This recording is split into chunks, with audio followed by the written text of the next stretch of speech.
The next day passed in a calm, normal rhythm. During the day, Leo and Claire attended their respective classes. In the evenings, the young couple would grab dinner together and take leisurely strolls across campus.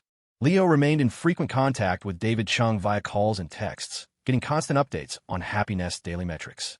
The user counts for both Garden Grab and the name compatibility test continued to skyrocket at an astonishing rate. Whenever David mentioned it over the phone, you could practically hear his grin splitting his face from ear to ear. But Leo didn't even need David's updates. Right here on the Berkeley campus, he could see firsthand just how explosive the two apps had become. He and Claire walked through the campus on a spring evening. Usually, they'd see other couples whispering sweet nothings to each other. Now, the atmosphere had changed completely. Everywhere they looked, couples were huddled together, phones in hand, engrossed in either Garden Grab or the name compatibility test. Even the sweet nothings had changed. Honey, come give me a kiss. Wait. Hey, you stole my corn. We're breaking up. Babe, I'm thirsty. Can you go buy me a drink? You got it. Honey, I'm back with your drink. Holy shit. Woman, what are you doing with my phone? Give me back the fertilizer I was saving. And then there were the fights breaking out over the name compatibility test. Babe, come on, let's test our names. Okay, let me see the result. What the hell is he needs forgiveness? You better start explaining yourself right now.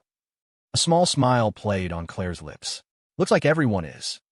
Having a lot of fun lately. Leo sighed, rubbing his forehead. Yeah, but they're all way too creative for their own good. He never would have imagined it. What was supposed to be a warm, happy little farm game had been twisted by the active, imaginative minds of the internet into a game of strategy filled with betrayal, wickedness, and Machiavellian scheming. Even the simple name compatibility test had been contorted in so many ways. The creator of the game himself had been one of its biggest victims. I was as close to being the best man at my own wedding. How is that reasonable? I need to talk to David and find out who wrote that word bank. He muttered to himself. Someone's getting their pay docked. Claire didn't quite hear what Leo was whispering, but she could see the lingering frustration on her boyfriend's face and couldn't help but laugh. Still thinking about it, she reached out and pinched his cheek, smiling as she placated him. All right, think of something happy. The spring trip is almost here. You know, her voice dropped to a playful purr. Come on, give your big sister a smile. I'll even take you for a drive. Thursday was the day of the spring trip, and the students in the advertising program were eagerly counting down the days. During the class meeting on Tuesday evening, their advisor, Alex, came by with an announcement. Originally, only the 40-some students from the two advertising classes had signed up for the trip. But then, the broadcast journalism class decided to join. On top of that, many students were bringing friends or significant others. The number of attendees had doubled. As a result, the buses the department had booked in advance were no longer sufficient. We have two options, Alex explained. Option 1 is to split into two groups. The first group leaves on the first bus Thursday morning. The rest will have to wait for a second bus we'll rent for the afternoon. He paused. The second option is for students who have the means to arrange their own transportation, either carpooling or driving themselves. We'll all just meet up at the destination. After laying out the options, Alex left it to the students to discuss and decide among themselves. After class, Leo mentioned the situation to Claire. The girl's eyes immediately lit up. Well, in that case, this is perfect. They had just gotten their driver's licenses in the mail last week, and they hadn't had a chance to use them yet. With the school allowing students to arrange their own transport for the trip, their new licenses finally had a purpose. Claire made the decision on the spot. I'll have Mr. Joe bring the Maybach over. We'll drive ourselves to Spirit Springs Mountain. However, all 4 girls from room 205 were coming on the trip. A single Maybach wasn't enough to fit everyone from both dorm rooms. That evening, as the group was grabbing a late-night snack at a spot near the East Gate, Quinn heard the news and waved a dismissive hand. Not a problem. I'll bring my car, too. Everyone at the table looked at Quinn in surprise. You have a car? Quinn shrugged, her tone casual. It's nothing special, just a little BMW. I don't really need it living on campus, but this is a perfect excuse to take it for a spin. The group gasped again. A BMW isn't special. Quinn, you've been holding out on us. Jade, sitting beside her, nodded and habitually pushed up the black-framed glasses on her nose. If Quinn's driving, then I won't bother bringing my Wrangler. Everyone's eyes went wide again. A Wrangler? Holy crap. Jade, you have an off-road vehicle? Molly, sitting nearby, looked from side to side before timidly raising a small hand. I have a Beetle too, but I'm not a very good driver, so I usually just leave it at home. The guys from room 520 were speechless. Oh no, It turned out every single girl in their sister dorm was secretly a rich kid. And here they were, a bunch of bro college students. Marco was the first to react.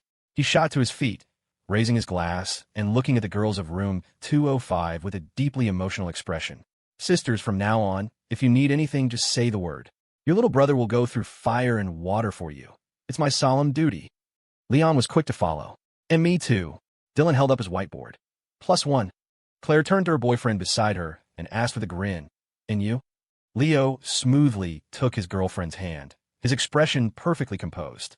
"I can give you a foot rub." The rest of the group shot him looks of pure contempt. Wow. Shameless. Absolutely shameless. The next day, Wednesday, the last evening before the trip, Leo and Claire were back at the LNS house, making their final preparations.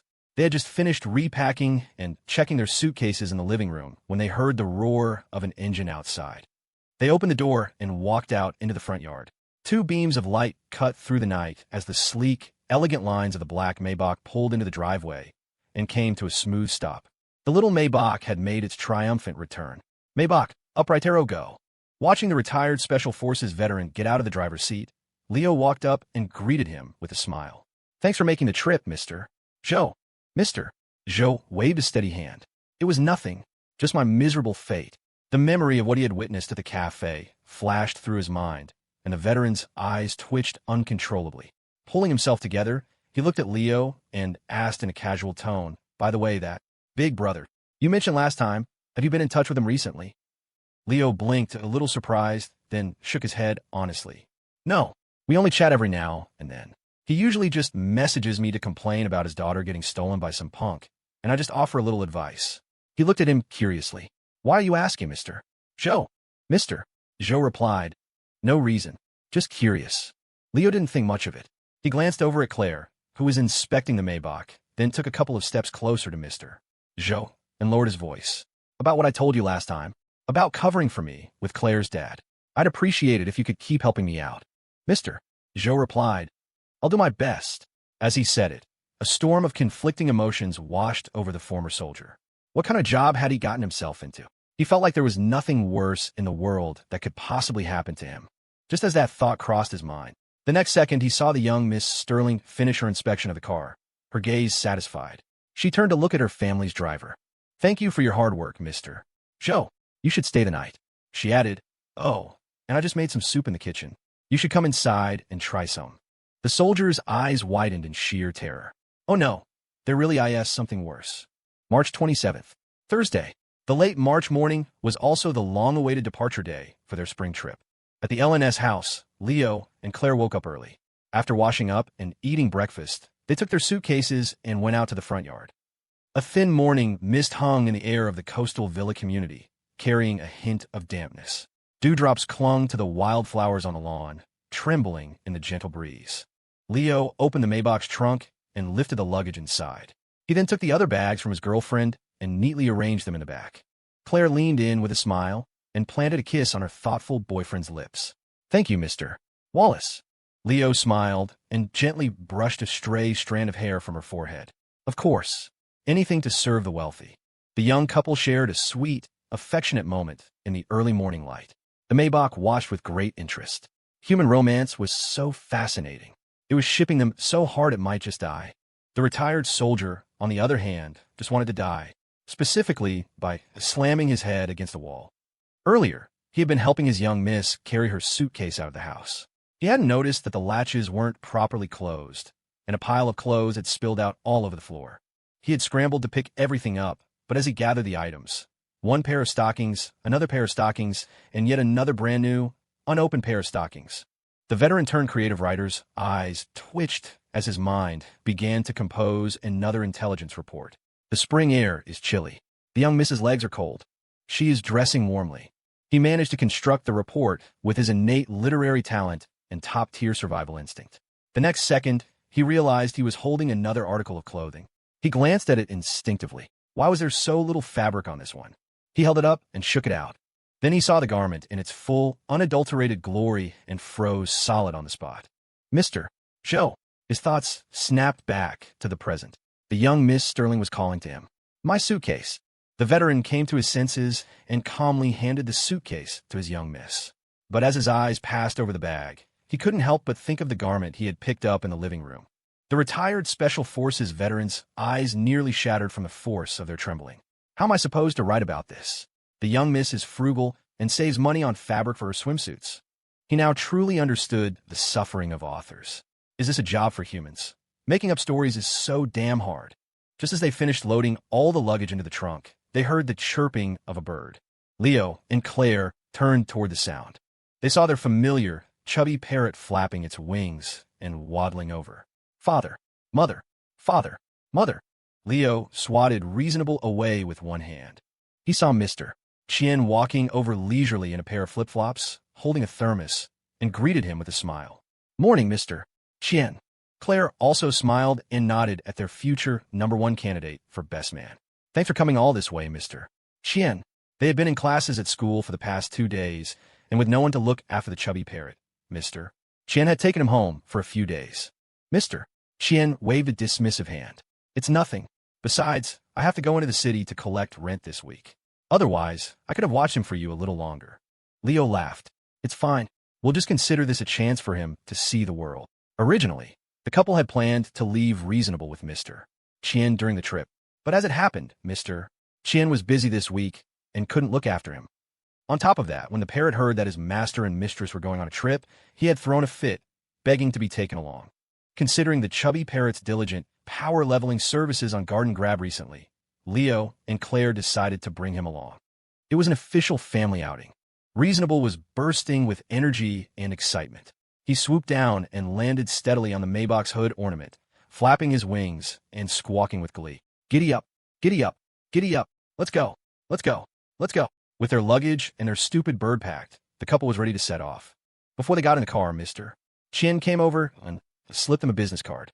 You're going to Spirit Springs Mountain? I have an old uncle who runs a business there. You can contact him when you arrive. Claire was a little surprised. You have business there, too? Mr. Chien waved his hand dismissively. Just a small business, a small business. Leo looked down at the card. Urging Chien, it really was family. Only 4 golds less than 6 gold. Below the name was a dense block of tiny text. Spirit Springs Town. Full-service provider for motels, barbershops, land centers, pool halls, farm-to-table restaurants, car rentals, car washes, weddings, and funerals. Leo was stunned. He looked up at Mr. Chien as if he were a deity. You cover that much ground? How many businesses did this guy own? Mr. Chien, however, looked at him as if it were the most natural thing in the world. You gotta diversify to make money. The cash is just sitting there anyway. Might as well do something productive with it. What's the point of just buying up buildings and apartment complexes? Leo was speechless. He wasn't surprised anymore. This was the Gilded Phoenix family. After all, they were all cut from the same cloth. Their motto was simple, rich, and unapologetic. After Mr. Chien handed them the card, Mr.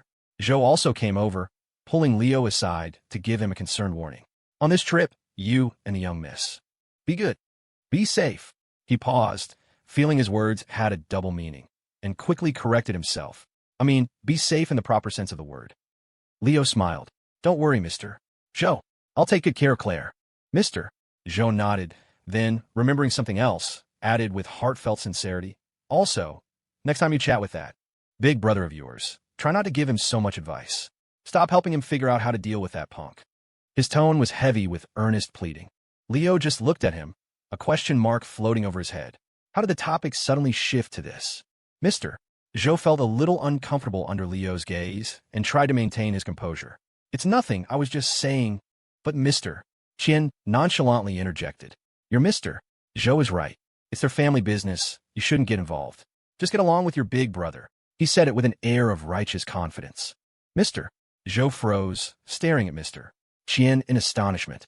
Though Leo was confused, he sensed that both men meant well, so he nodded. All right, I got it. Well, if there's nothing else, we'll be on our way. He said his goodbyes, then got into the car with his girlfriend and started the engine. With the low hum of the engine and the excited shrieks of a certain chubby parrot, the Maybach gracefully pulled away. Mr. Chien and the retired Special Forces veteran were left standing in the yard, watching as the Maybach disappeared from view. Suddenly, a thought occurred to the veteran. He looked at Mr. Chien with suspicion. Why? Did you say that just now? Mr. Chien glanced at him. Say what? Mr. Zhou's pupils constricted. You know, Mr. Qian's face lit up with understanding, and he nodded nonchalantly. Oh yeah, I know. Mister. Zhou gasped. How do you know? He grew wary. Wait, you're bluffing. You can't possibly know what I know. Mister. Qian smirked. You think I don't know what you know? I knew what you knew before you even knew it. Mister. Zhou's eyes widened. You really know? How could you know? I only just found out myself. Mister. Qian was getting annoyed. Enough with the knowing. Are you trying to do a tongue twister? I'm starting to forget what the word know even means. I'm leaving. I've got rent to collect. With that, he sauntered off in his flip-flops, thermos in hand. The retired soldier stood there alone, watching Mr. Qian's retreating back. He then shook his head with conviction. Impossible. He doesn't know. But then, he hesitated. Does he know or not? This was the first time he'd driven since getting his license in this life. Sitting in the spacious, comfortable interior of the Maybach, he held the steering wheel loosely, the morning spring breeze flowing through the open window, cool and refreshing. The scenic coastal highway stretched out before them, the beautiful landscape a feast for the eyes. The girl sitting beside him was even more beautiful than the scenery. Leo hummed a cheerful tune. From the birdcage, the chubby parrot flapped its wings, offering high praise. Nice one. Encore. Encore. Then, it waddled over, picked up one of its mistress's homemade cookies from the cage floor, and tried to offer it to its master with ill intent. He'd been locked in the cage as soon as they got in the car, forbidden from flying around. The chubby parrot was holding a serious grudge. In the passenger seat, Claire rested her arm on the open window, her head tilted slightly as she watched her happy boyfriend drive. A smile graced her lips. The spring light was perfect. Her lover was by her side. There was nothing more blissful or satisfying than this very moment. Sensing her gaze, Leo glanced over, raising an eyebrow. What's wrong? Claire's smile widened. Nothing. Just looking at you. Leo chuckled. Why just look at me? Look at the scenery. It's beautiful out here. Claire lowered her arm from the window and leaned closer, her eyes fixed on him. You're more beautiful than the scenery, and I'll never get tired of looking at you. The sweet words came out of nowhere, soft and enchanting. The girl's radiant face was just inches away, her delicate lips close enough to touch. Just then, a perfectly reasonable red light appeared at the intersection ahead.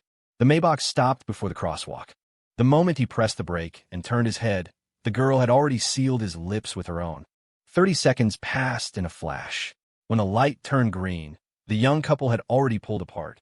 One resumed, driving with an air of dignified focus, while the other turned to admire the scenery outside the window. Both acted as if nothing had happened. The only things that gave them away were the subtle bob of his Adam's apple as he swallowed, and the casual way her tongue darted out to lick her lower lip. And, of course, the wide, trembling eyes of a certain chubby parrot in the cage on her lap. Ignoring their dumb bird, the couple had already returned to normal, chatting casually as if nothing had occurred. The Maybach handles really nicely. You like it? If you like it, we can keep it at the house for us to drive. We can't do that, mister. Joe needs it to drive your dad around. It's fine. Charles Sterling is getting old. A little walking is good for him. A few sentences later, they reached the next intersection. As fate would have it, the green light had just passed, turning to red. Leo slowed down, and the Maybach came to another smooth stop before the traffic light. He glanced at his girlfriend. What a coincidence, another red light. Claire glanced at the countdown timer on the signal. This one's a minute. In his cage, Reasonable suddenly had a bad feeling. Before he could react, he heard his master and mistress's conversation continue. A minute is kind of long. We could find something to pass the time. Reasonable. The chubby parrot instinctively looked up. You called.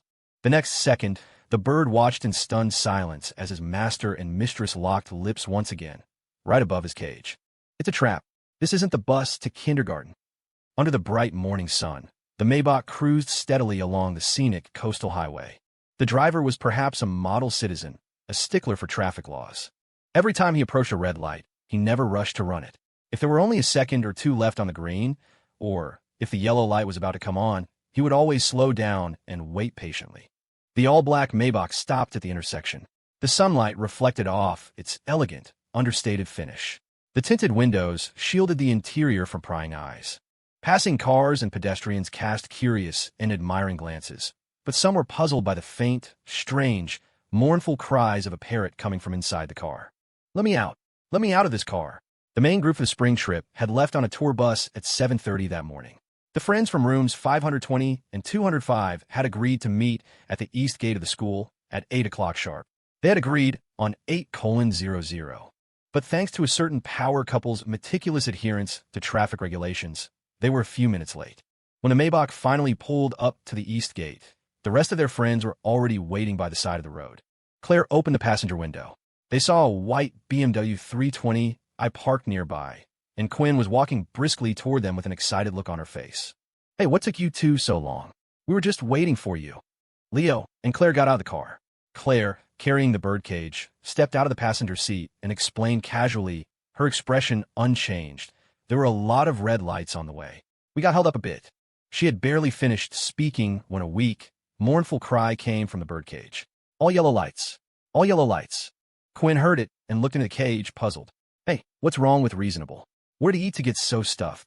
Leo got out of the driver's side and glanced at Quinn's little white BMW. "Where is everyone else?" he asked. Quinn's expression became slightly awkward, but she tried to act nonchalant. "Oh, it's nothing. They just went to the restroom." Just as she spoke, Marco, Dylan, Leon, Molly, and Jade emerged from the school gate. They were all leaning on each other, their steps heavy and labored, their faces a pale shade of green. Claire was also taken aback. "What's wrong? Did they eat something bad?" Leo walked over to his roommates, ready to ask what had happened. "What's wrong with you guys?" Before he could finish, Marco stumbled and nearly fell forward. Leo, startled, quickly caught him. "Are you okay? What happened?" The next second, Marco gripped Leo's arm tightly, his face streaming with tears. "Leo, as your brother, I have to give you a piece of life advice. Unless you have a death wish, never, ever get in Quinn's car." The truth was revealed. The beautiful Quinn, owner of the white BMW, was, in fact, a terrible driver.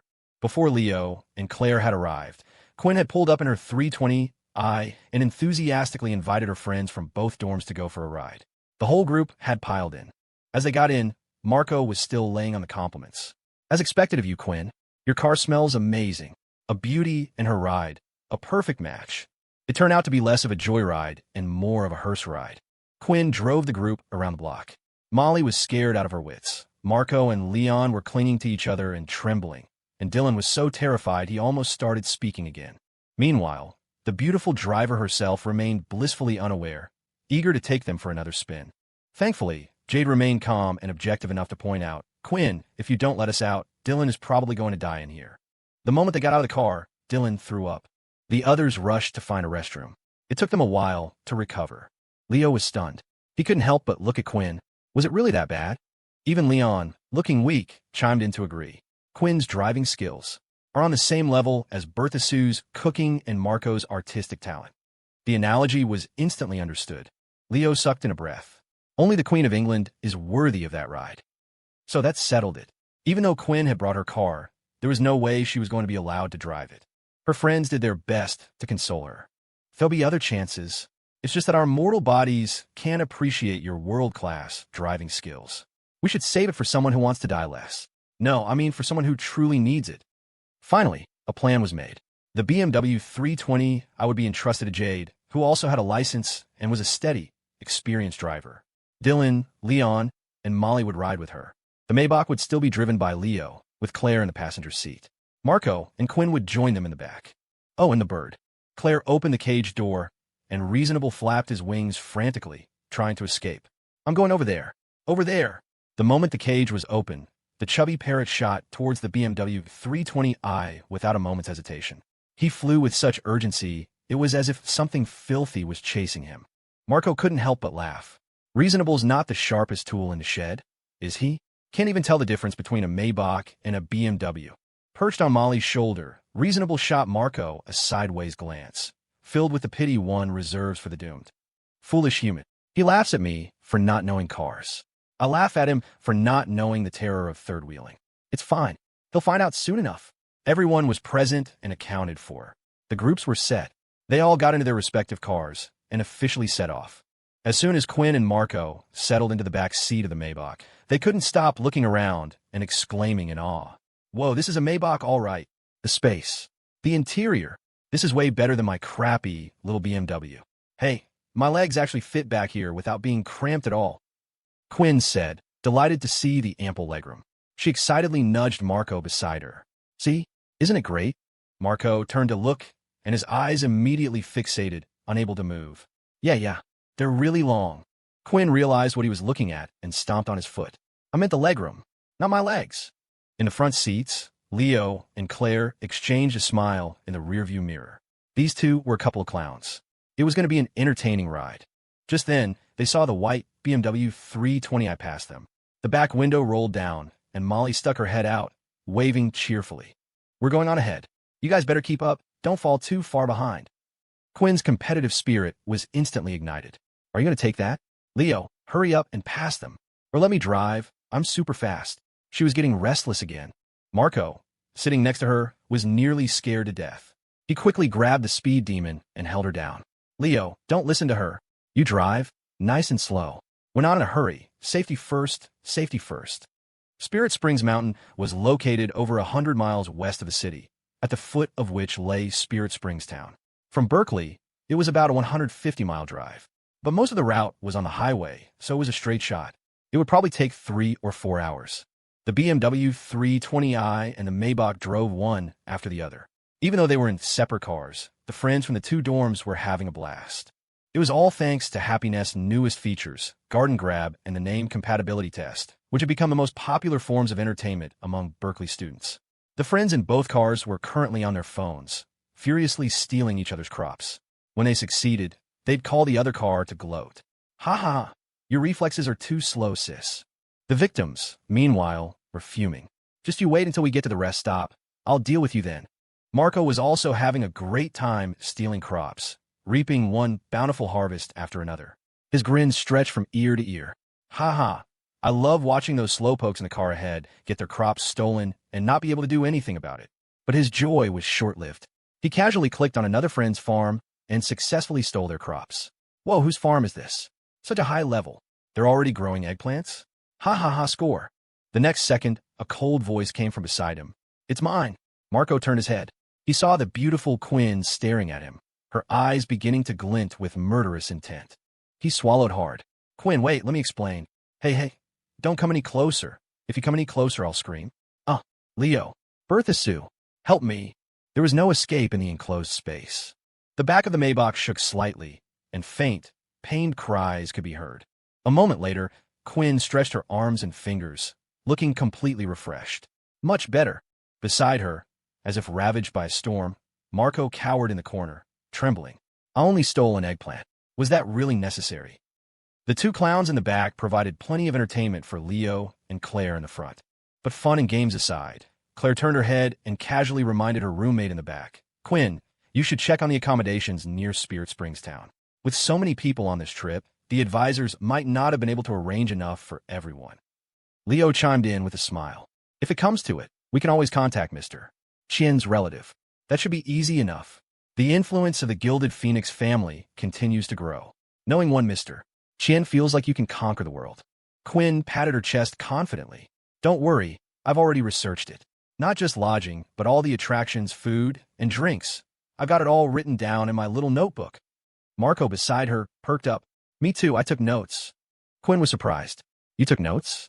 Let me see. She took Marco's notebook and flipped through it, then looked up at him with a deadpan expression. Why is it all about hot springs? It's a 4-day, 3-night trip. Are you trying to boil us to death? From the driver's seat, Leo casually added, I heard there's some kind of old abbey on the mountain there. It's been around for a long time. Marco scoffed. What's so interesting about an abbey? Not as good as a hot spring, in my opinion. But Quinn seemed to remember something. An abbey? I think I saw something about that when I was doing my research. It was built a long time ago, but I think it's abandoned now. The name was pretty nice, though. What was it? The Sanctuary of Awakening. She mused. I don't think that's very interesting either. Claire, we can go explore the surrounding area later and find some places to take pictures. Claire? Claire. Quinn called her name twice without getting a response. She was confused. Claire, what are you thinking about? In the front passenger seat, Claire seemed to snap out of a daze. Sorry, I zoned out for a second. Noticing his girlfriend's strange behavior, Leo glanced over at her. Are you okay? Claire met his gaze and smiled faintly. Yeah, I'm fine. But even as she said it, she couldn't help but think of the name of the abbey her roommate had just mentioned. The Sanctuary of Awakening. The girl was lost in thought for a moment. She had never heard of this place before, but for some reason, the moment she heard those words, she had felt a slight, inexplicable flutter in her chest. After driving for over 3 hours on the highway, they were only about 25 miles from their destination, Spirit Springs town. They came across a rest stop ahead. Jade and the others in the BMW called and suggested they pull over for a short break to use the restroom and buy some water. Naturally, the four in Leo's car had no objections. He turned the steering wheel, merged into the right lane, and followed the BMW into the service area. As soon as they entered, they saw a tour bus parked inside. A large group of students was sitting at the tables and chairs, eating snacks and resting. From the back seat of the Maybach, Quinn recognized them instantly. "Hey, aren't those students from our school? What a coincidence, we caught up to them." Marco, sitting beside her, had sharper eyes. "I think that's the broadcast journalism class. I see Tina Yang, Jessica Zhang, Mary Lee, Josie Zhou, Diana Duan, Zola Zheng, Jessica Chinwo, they're all here." He rattled off a string of names from the journalism class without missing a beat. Leo and Quinn stared at him as if he were a wizard. "They're in a different program. How do you know all of them? Are you reciting a menu?" Marco puffed out his chest with pride. "Of course. I am the undisputed social butterfly of the Berkeley School of Humanities." Even Claire couldn't help but chuckle, remarking, "Impressive." The BMW and the Maybach pulling into the rest stop had also caught the attention of the journalism students, especially when they saw the black Maybach following the 320i. Many of them couldn't help but gasp and start speculating about whose luxury car it was. Then, when the occupants of the car got out, someone immediately recognized Leo. "Is that Leo? Leo the legend? Holy crap, it's Leo."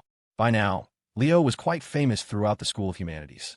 His stunning performances at the Welcome Gala and the New Year's party, his impressive skills on the basketball court, his role as the spokesperson for Northwood High, and, most importantly, his status as the other half of Berkeley's perfect score campus goddess. The moment they saw Leo, a single thought flashed through the minds of all the journalism students. If Leo is here, doesn't that mean the other one from Northwood High is here too? The thought had barely formed when the passenger door of the Maybach opened. The tall, slender figure of the girl who stepped out instantly captured everyone's attention. Claire had packed 3 or 4 outfits for the trip. Since the day was mostly for travel and getting settled, her attire was simple and casual. She wore her familiar pink baseball cap, her hair tied back in a neat, clean ponytail. A white t-shirt and denim shorts revealed a pair of long, evenly toned legs that were dazzlingly fair. She was vibrant and full of life. Worried about spring pollen allergies, she had put on a black mask before getting out of the car. But even so, it didn't stop the journalism students from recognizing her at a glance. She was too easy to recognize. That night at the Welcome Gala, when she had walked on stage with a bouquet of flowers and caused a sensation, she had worn this exact outfit. It was an image seared into everyone's memory. It was her signature look. The eyes of every spectator widened. It really is her, the campus queen. Holy crap, Leo brought the campus queen on the spring trip, and they're driving a Maybach, a luxury car, and a beautiful girl. Leo is on another level. I can't take it. My jealousy is acting up. Why is the gap between people so huge? Am I just an NPC in some novel universe? Leo and the others didn't hear the commotion among the journalism students. As soon as they got out of the car, Molly, Quinn, and Dylan made a beeline for the restrooms. Jade and Leon went into the convenience store to buy snacks and drinks for everyone. Marco, the social butterfly, immediately dove into the crowd of journalism students, laughing and joking with his peers from the neighboring program, as if they were old friends. As for Leo and Claire, they were unexpectedly approached by someone. "Leo? Miss Sterling." A gentle, pleasant female voice came from behind them. Leo and Claire turned around. It was an old acquaintance. Leo was slightly surprised. "Oh, it's the one who can never get to the hot food in time." Claire raised an eyebrow. "Oh, it's my defeated rival." Lily Lou walked up with a smile and greeted the couple. "I saw you from behind when I was coming out of the store and thought you looked familiar." "It really is you." Leo smiled. "Yeah, what a coincidence." Claire took off her mask and also smiled at Lily. "It is quite a coincidence."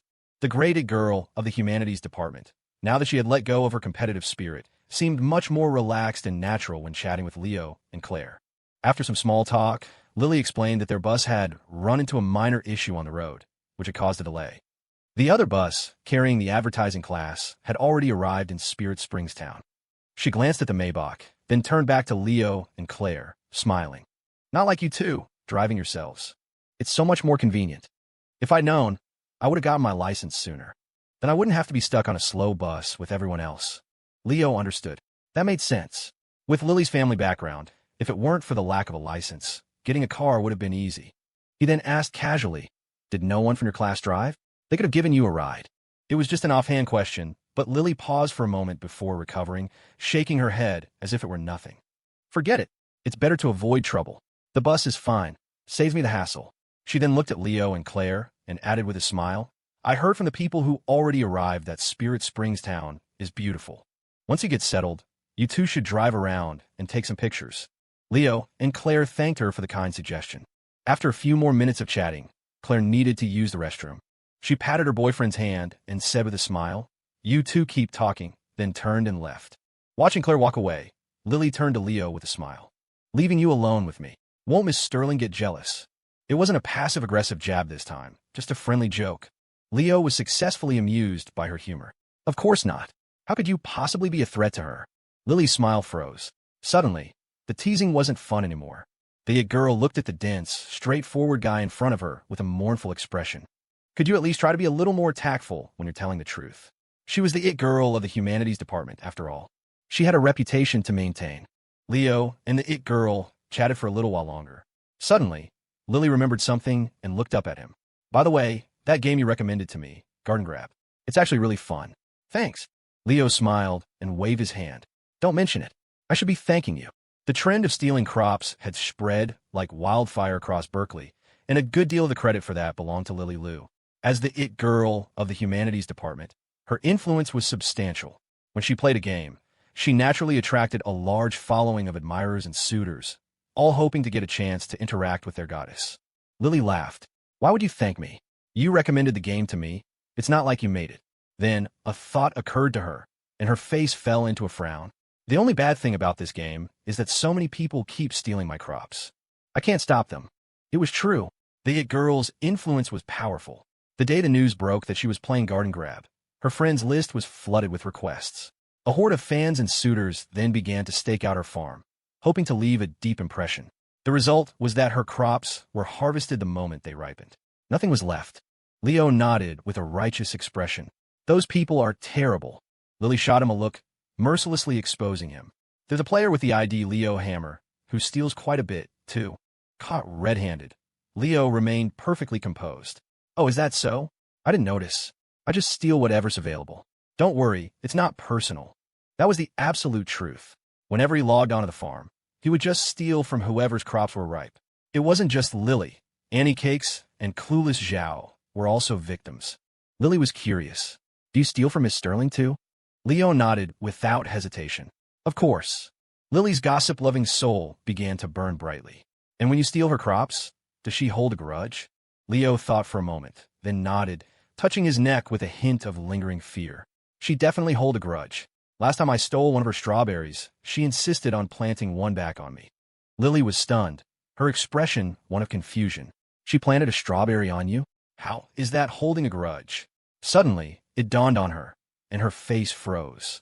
Planted a strawberry?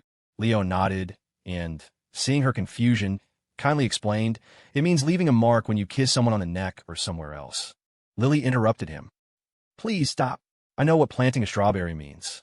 She had just been force-fed a mouthful of PDA, and it left a bitter taste. Lily, why did you have to ask that question? You just had to ask. After finally calming herself down, Lily looked at Leo and offered another piece of well-intentioned advice. This game is fun, but don't get too addicted. As a college student, your most important task is to study. You can't let entertainment get in the way of your academics. Leo smiled. You sound like a guidance counselor. Aren't you a college student too? At his words, Lily paused and shook her head gently. I'm different from you. My future has already been arranged by my family. As she spoke, a faint, melancholic helplessness flickered across her face. She then looked up at Leo, her expression becoming more serious. I'm being serious. You need to work hard and think about your future. You might not feel it now, here at school where everyone is a classmate and a friend, and it seems like there are no differences. But the differences have always been there.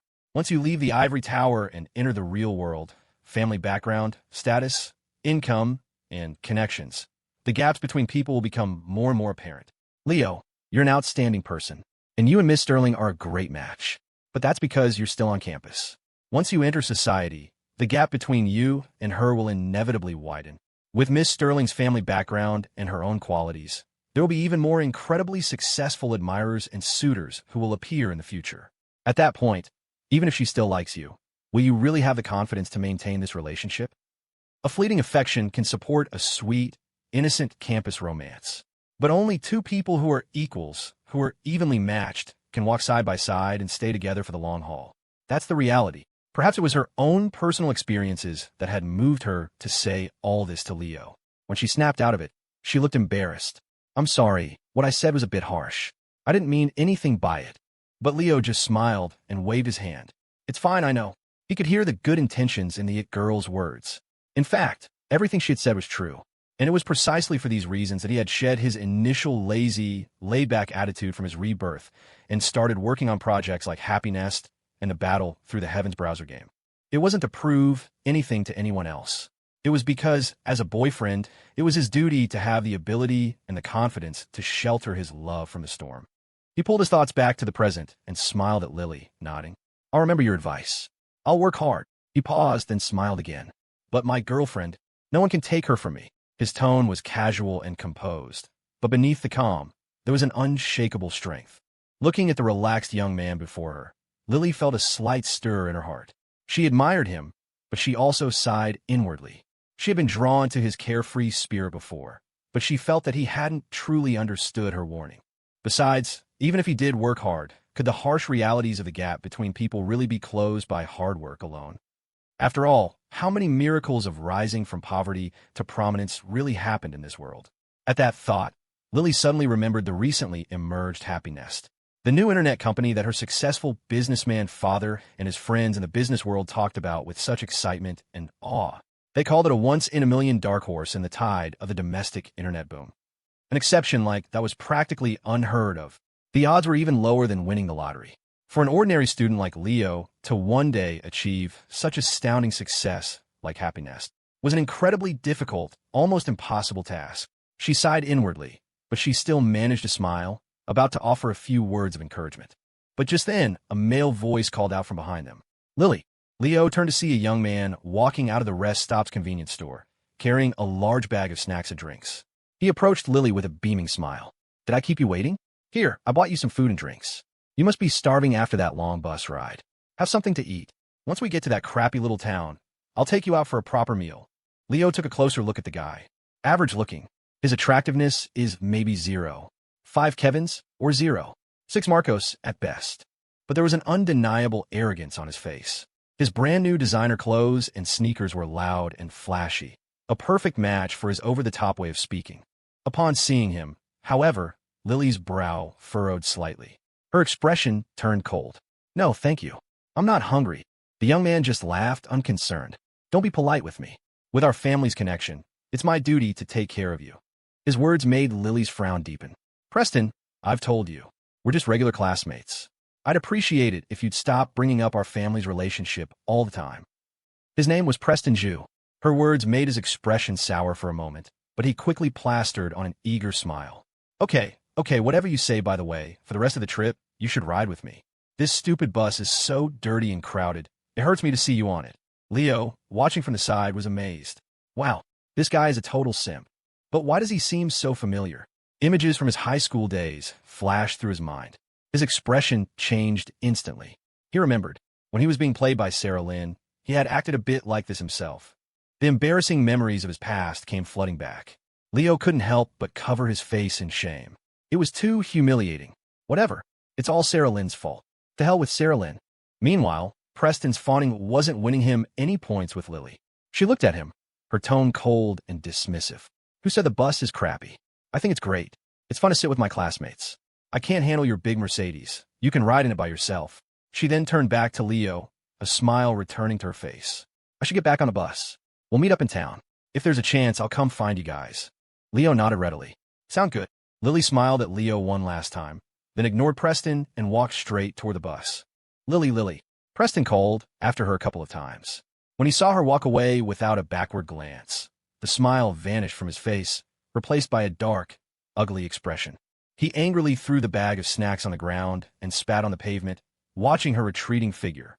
"What a bitch. Just wait until I get my hands on you. I'll break you." Leo had been about to leave. He was just turning to go when he heard Preston's vicious words. He turned back, his opinion of the guy changing slightly. Whoa, he's not a regular simp. He's a rabid dog. Preston turned his head and noticed someone watching him with interest.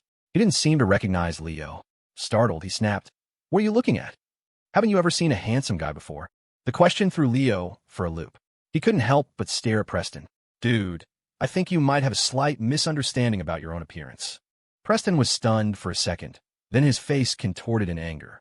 "You." But then he heard the sound of the bus engine starting up. He looked over and saw the journalism class bus slowly pulling out of the rest stop. In his haste, he didn't have time to argue with Leo and rushed toward his Mercedes. Watching Preston run off, Leo shook his head.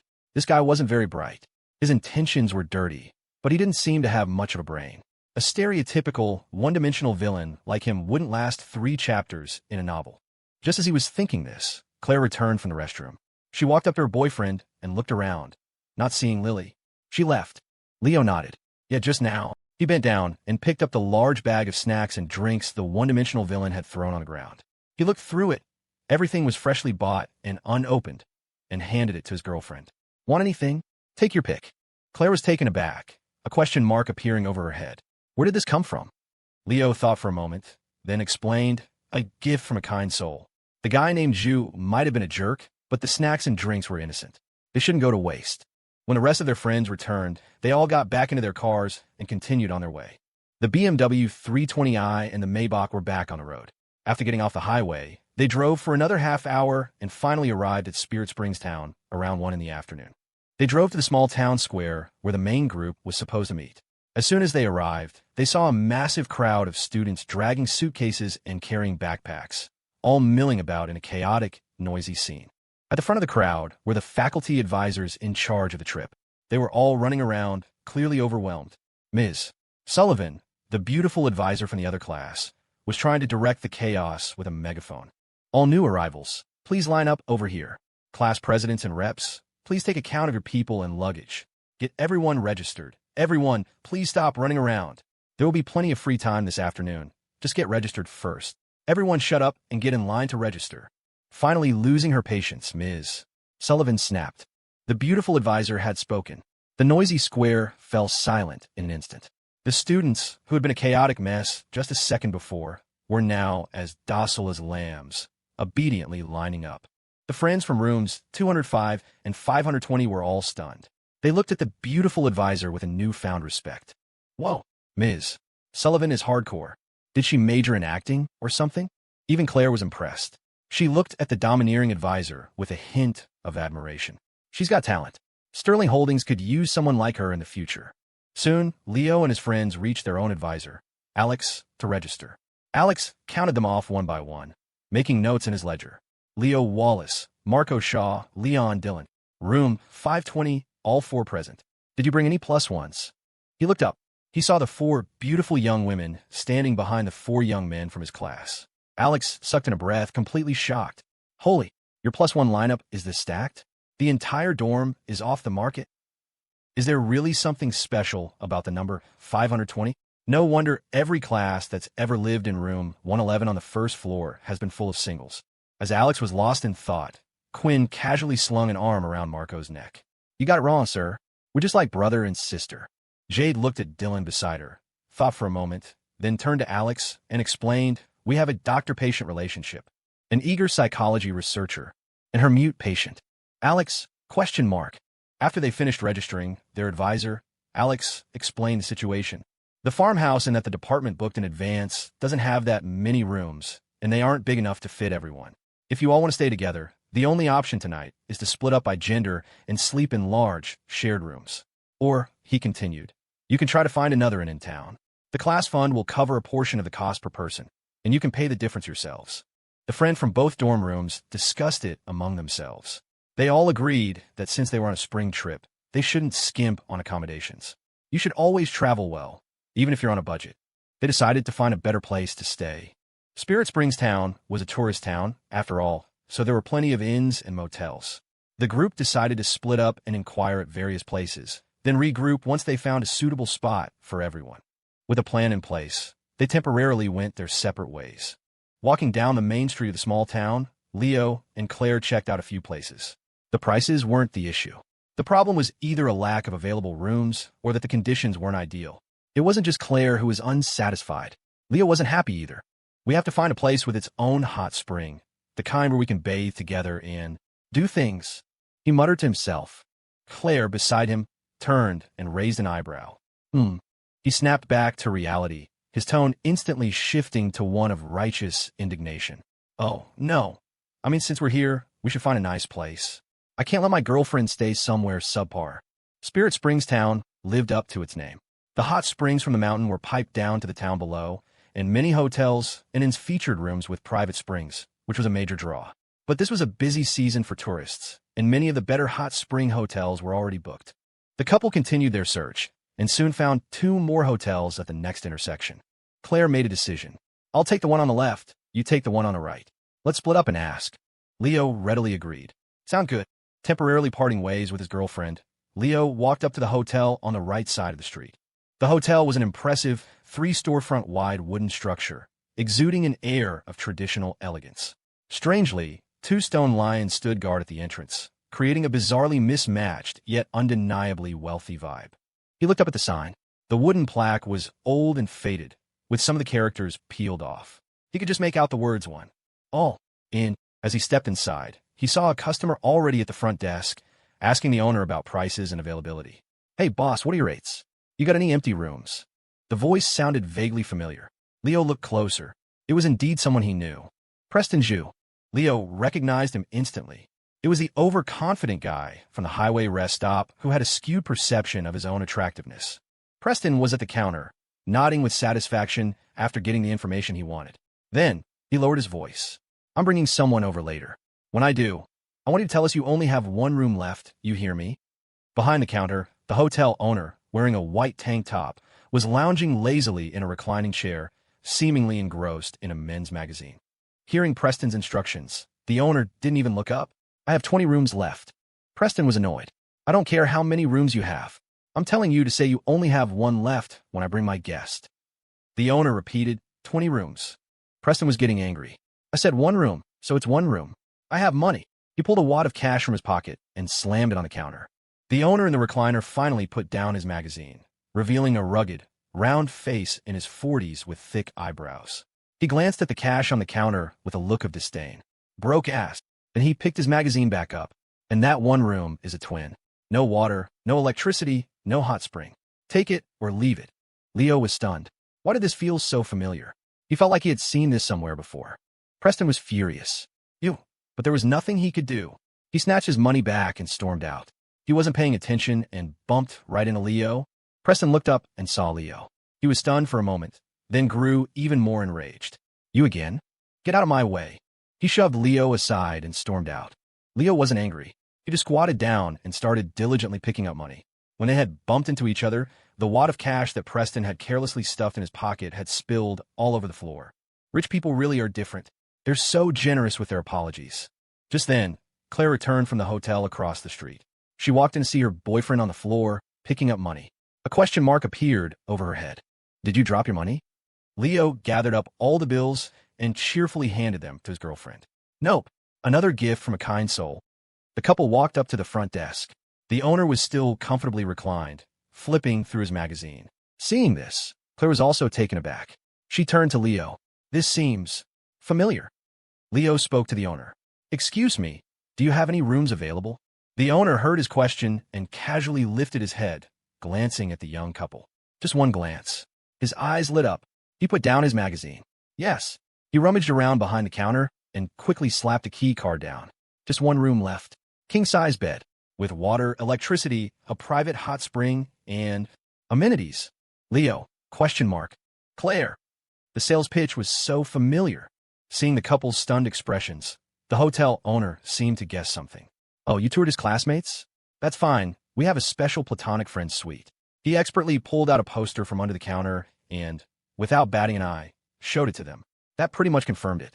Leo pulled a business card out of his pocket, looked at it, then looked at the hotel owner and asked tentatively, Mr.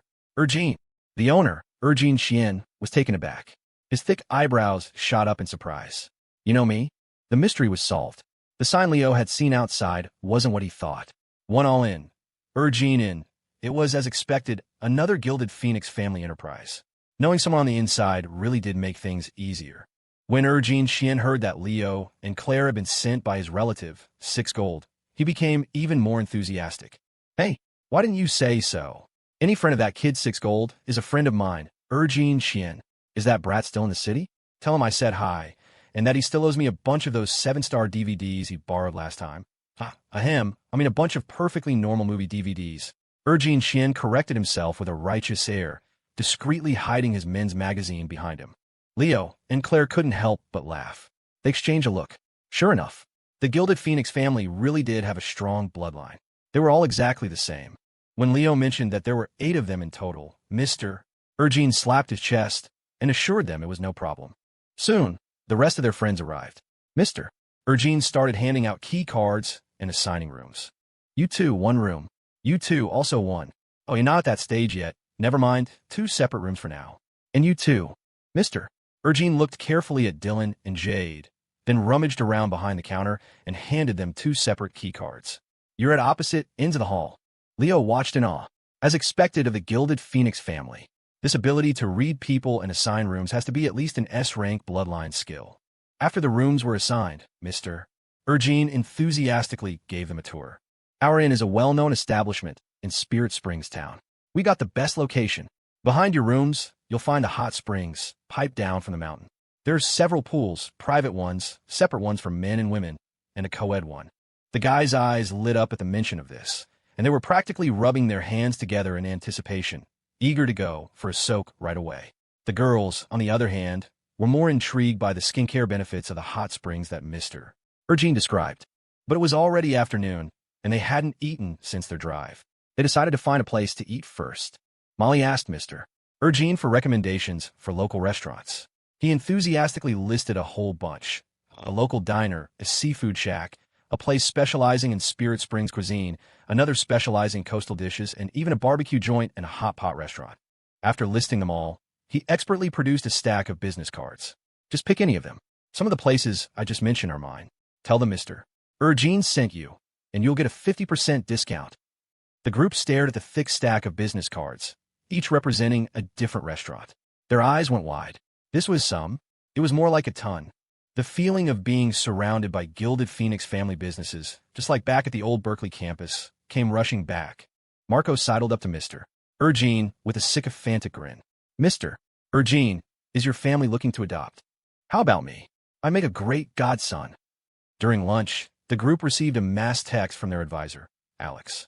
The message informed them that they had free time for the rest of the afternoon and recommended some nearby attractions and activities. At the end, he added a reminder. Be at the main group's farmhouse at 5 p.m. for a potluck dinner. The classes have bought ingredients, and we'll be cooking ourselves and having an outdoor party. The name and address of the farmhouse were attached. The words Urgine's farmhouse stood out prominently. Mr. Urgine strikes again. The Gilded Phoenix family is everywhere.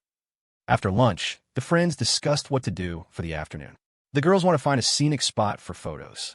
The guys wanted to do something more interesting. The girls' eyebrows shot up. What? Taking pictures with us isn't interesting enough for you. Is it such a burden? Leo and Leon, both of whom had girlfriends, immediately and righteously sided with their partners. We never said that. Taking pictures with our girlfriends would be a joy. Marco, quick on the uptake, promptly switched sides. I never said that either. It would be my honor to take pictures for you lovely ladies. Since the top 3 guys in the dorm hadn't said it. The 4 girls of room 205 turned their formidable gazes to the last remaining member of room 520. So it was you, Dylan? Dylan stared in bewilderment at his 3 traitorous roommates. He then turned to face the 4 ladies of room 205. The realization dawned on him, and his jaw dropped. His world came crashing down. Oh no, I'm being ganged up on because I'm mute. In the end, a waiter at the restaurant solved their dilemma. He recommended a nearby crawfish fishing spot, set up specifically for tourists. Not only could they fish and relax, but the area was surrounded by open fields and flower gardens, perfect for taking pictures. The group was sold. They decided to head there immediately. After paying the bill, they drove to the town square to get their cars. The Maybach and the white BMW sped off, and after about 10 minutes, they had left the town behind and arrived at their destination. They got out of the cars and looked around. It was indeed a vast, open landscape of farmland. Green rice paddies and vibrant flower gardens stretched out before them, rippling like waves in the spring breeze. In the distance, the mountains were shrouded in mist. It was a beautiful, refreshing sight. It wasn't just their group. Many other students from the advertising and journalism classes had also been recommended the spot and were already there, taking pictures and having fun. The girls' cheerful chatter filled the air, while the guys excitedly grabbed fishing rods and hooks, ready to battle the fish and shrimp in the irrigation ditches. The place was buzzing with activity. The girls of room 205 squealed with delight at the sight of the scenery and immediately ran towards the flower gardens with their cameras, dragging their one and only culprit, Dylan, along as their designated photographer. As he was being led away, Dylan looked back at his roommates with a desperate expression, his mouth opening and closing in a silent plea for help. Leo, Leon, and Marco exchanged glances, a pang of guilt striking them for betraying their fourth roommate. We really did him dirty. Then, filled with guilt, the three of them cheerfully went to find their own fishing rods. Let's go. Time to catch some crawfish. The afternoon was spent in a flurry of activity. Leo, Leon, and Marco spent hours with their fishing rods and hooks, diligently working the irrigation ditches. Unfortunately, the crawfish weren't biting.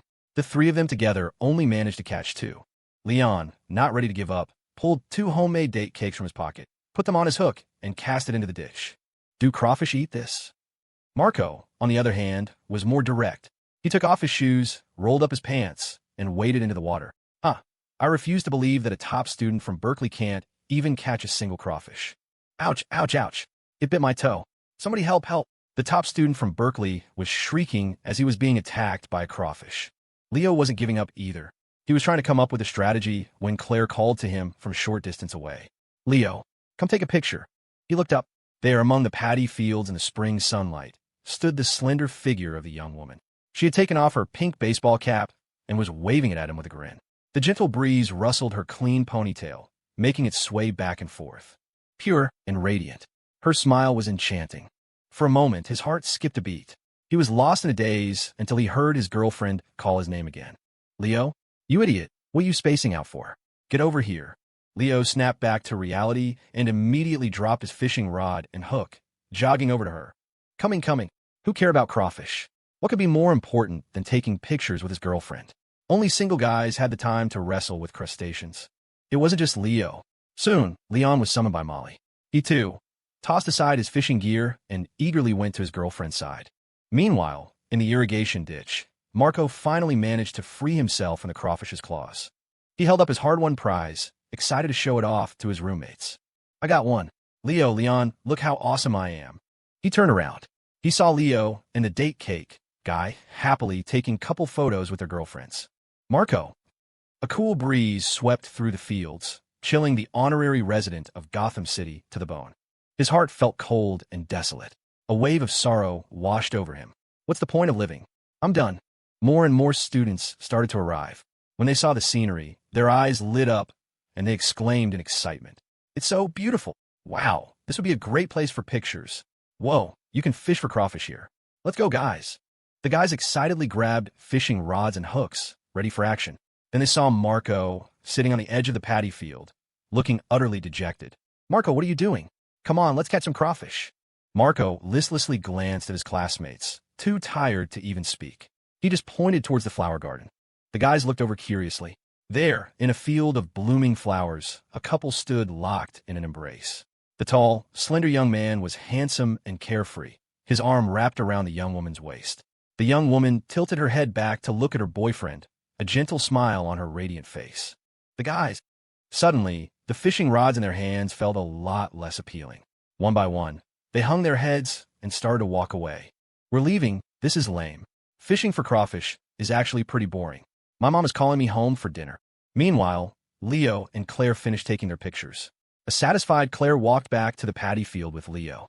She was intrigued and wanted to try her hand at catching a crawfish. Leo handed her a rod and line, offering a helpful tip. These crawfish are pretty hard to catch. You have to be patient. You can't rush it. He then watched as his girlfriend took the rod and lowered the hook into the water. A crawfish ambled over. It didn't even glance at the hook and was about to turn away. Leo started to laugh. See? I told you it was hard. Before he could finish, he saw Claire's eyes narrow as she stared at the crawfish in the water. Come up. The air temperature seemed to drop a few degrees. The crawfish in the ditch stiffened. Then, trembling, it reached out its claw and grabbed the hook. The next second, the girl flicked her rod, and just like that, the crawfish was dangling in the air. Leo, question mark. Claire casually tossed the crawfish into a plastic bucket nearby, then turned to her boyfriend. What were you saying? Leo. Nothing. Oh, right. I forgot. Bertha, Sue has a natural intimidation aura when it comes to animals. And that was just the beginning. After her first catch, Claire seemed to get even more interested. She cast her line into the water again and again. And then she displayed an astonishing, almost supernatural talent for fishing. In just half an hour, under the stunned gazes of everyone around, she pulled up one crawfish after another, almost without a break. Soon, the bucket was more than half full. And that wasn't all. A certain chubby parrot was now flapping its wings, holding a crawfish in its claws, and soaring triumphantly through the air. Look at me. Look at me. Look at me.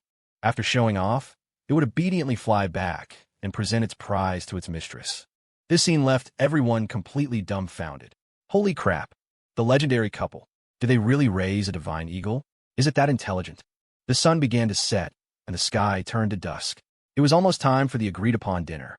Leo and his friends returned with 2 full buckets of crawfish, triumphant. More than half of them were Claire's catch.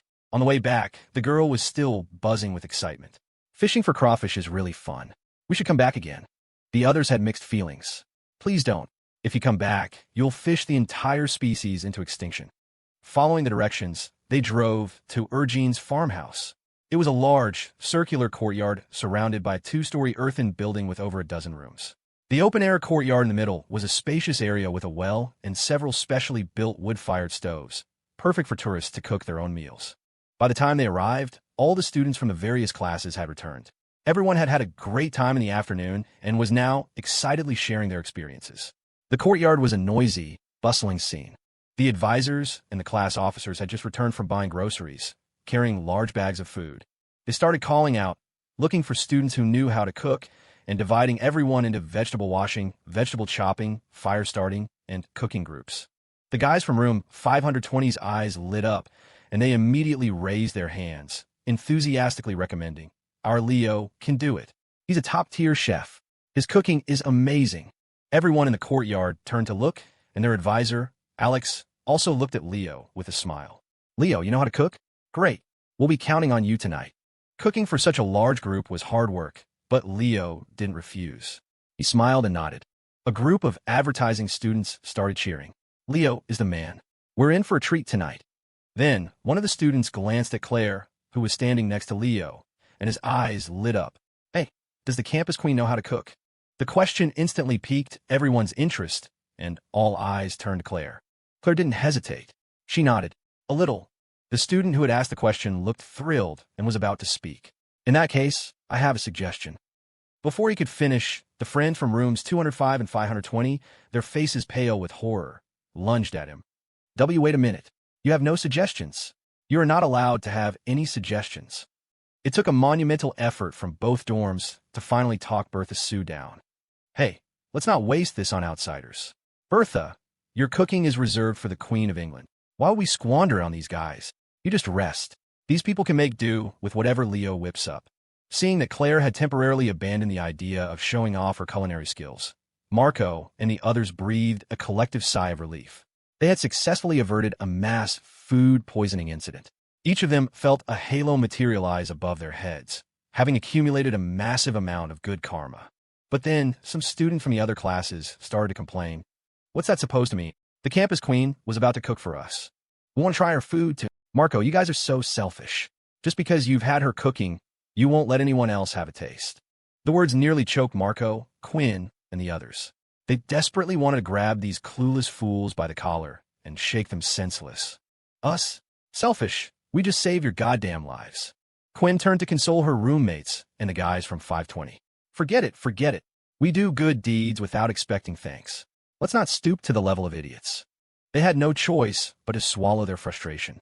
But when someone persisted, still cluelessly insisting they just want to try the campus queen's cooking, Jade Young calmly walked over and handed the guy 2 small cookies.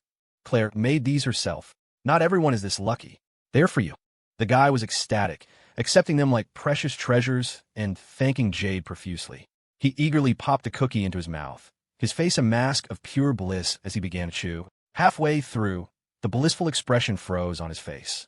He summoned every ounce of strength he had, his face contorting as he forced himself to finish chewing and swallow the cookie. But before he could even feign a look of satisfaction, his expression changed dramatically. Clutching his stomach, he scrambled toward the bathroom in a mad dash. Jade turned back to her friends, adjusted her glasses, and stated calmly, "Taken care of.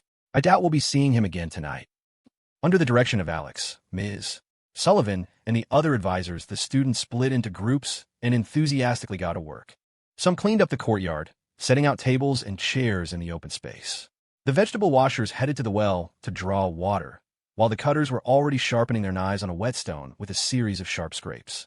Over at the fire-starting station, it became clear that most of the students had little to no experience with building fires for cooking. They piled up some wood, and a strong-looking guy grabbed an axe to start splitting it. But after several wild swings that missed their mark, he was left panting and covered in sweat. That's when Claire casually walked over, her tone light and composed. "Let me." The fire-starting group stared at her, stunned. When they came to their senses, they quickly shook their heads in protest. No, what? We can't let you do this, campus queen. The axe is heavy. You're a girl. You could get hurt." But Claire had already extended a hand toward the guy holding the axe. Her Ice Queen aura was in full effect. No words were necessary. The guy didn't dare argue. He meekly handed over the axe, but couldn't help adding a word of caution. "When you hold the axe, make sure you..." His words trailed off as he froze, his eyes widening in disbelief. The young woman before him had already gripped the axe with both hands, adopting a stance so perfect it could have been from a textbook. The next second, the axe rose and fell, striking the block of wood with speed and precision. The upright log split cleanly in two. The fire-starting group? And that was just the beginning. As the boys of the fire-starting group watched, mouths agape, the axe in the young woman's hands moved like a blur. Her movements were crisp and efficient, a seamless flow of fluid motion. With an astonishing, almost dizzying speed, she rapidly split the entire pile of wood into kindling, creating a tall, neat stack. The group was completely dumbfounded. Holy shit. They looked at Claire as if she were a goddess descended from the heavens. This was their top-scoring, flawless campus queen? Was there truly nothing she couldn't do? She was even a master at chopping wood. If that was the case, her cooking must be out of this world, right? Thinking about the missed opportunity to taste her handmade delicacies, the group once again sighed with deep regret. Once the wood was chopped and the fire was lit, the ingredients they bought were all washed and prepped. On the other side of the yard, the cooking team was ready to start. Tonight's head chefs were Leo and two of the advisors, with a few helpers on the side. Standing before the wood-fired stove, Leo heated oil in a large wok. He tipped in a huge basin of pork ribs, searing them on all sides before adding seasonings, scallions, and ginger. With a large metal spatula, he began to stir-fry everything together. Soon, a tantalizing aroma filled the air. The other students were already seated at the tables, waiting for the food to be served. They chatted, laughed, and played games on their phones to pass the time. Every so often, you could hear shouts from the tables. "Holy crap, who stole my tomatoes?" Announcement. The next crop of corn in Lu Qing's garden on Happy Nest is ready in 3 minutes. Brothers, prepare for battle. Time's up. Let's go, guys, charge. It turned out they were all playing garden grab. The whole group was completely absorbed, having a blast. Meanwhile, Leo and the other chefs were swamped. Cooking for dozens of people was no easy task. It wasn't complicated, just physically demanding. Before long, they were all drenched in sweat. A delicate, fair hand reached over from the side, holding a tissue, and gently wiped the sweat from Leo's brow. He turned his head and was surprised to see his girlfriend's stunningly beautiful face. "What are you doing over here?" Claire smiled at him. "You're working hard, Chef Leo. I came to check on you." As she spoke, she produced a bottle of water from behind her back, as if by magic, unscrewed the cap, and held it out for him. Leo was about to put down his spatula to take it, but Claire was already holding the bottle right to his lips. "Don't. I'll feed you."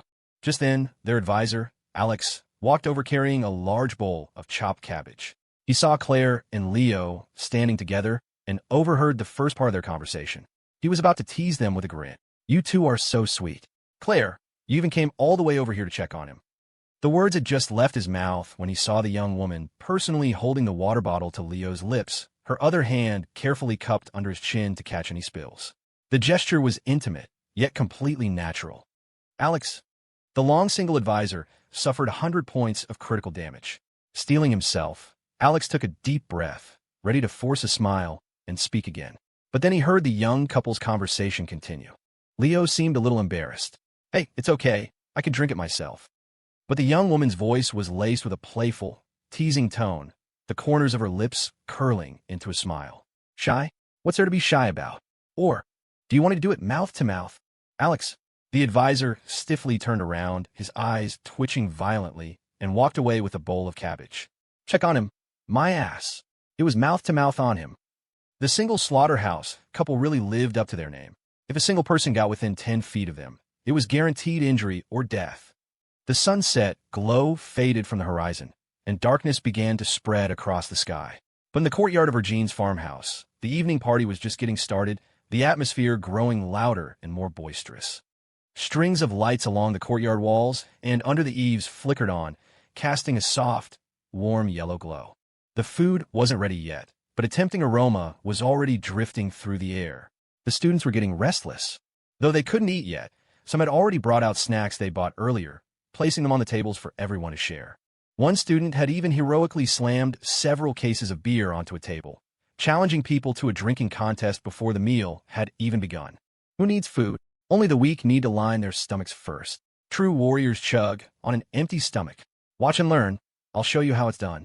In front of everyone, he grabbed a beer, popped the cap, and chugged it down with heroic gusto. After finishing, he didn't forget to turn the empty bottle upside down to show the crowd, boasting triumphantly, "See? I'm totally fine." Thud! He promptly passed out and collapsed to the ground. The courtyard fell silent for a moment, then erupted in a roar of laughter. The party hadn't even officially started, and they were already down one man. Another student had found a sound system inside the farmhouse, dragged it out into the open, and plugged it in to play some music. I heard Winter's Departure. In a certain year, a certain month, I awoke. I think, I wait, I anticipate. But the future can't be arranged because of it. It was I'm Yours by Jason Mraz. As the clear, bright, and instantly recognizable voice filled the courtyard through the speakers, many of the girls couldn't help but look entranced, humming along softly. Then the guys joined in good-naturedly, singing along with them. In room 205's group, the girls' eyes lit up. Molly clasped her hands to her chest, her eyes sparkling. Wow, the vibe is so good, so romantic. Sitting beside her best friends, Claire propped her chin on her hand, leaning lazily against the table. She listened to the music and the joyful noise of the crowd with a smile, humming quietly along. Beside her, Quinn had already whipped out her Nokia N95. With its state-of-the-art 5-megapixel camera, she panned back and forth, recording the boys and girls singing together in perfect harmony. When the song reached the chorus, the guys' spirits soared. They held up beer bottles as microphones and stood up to belt it out. "Well, you done me, and you bet I felt it." The girls laughed at their antics, but quickly responded with their own lines.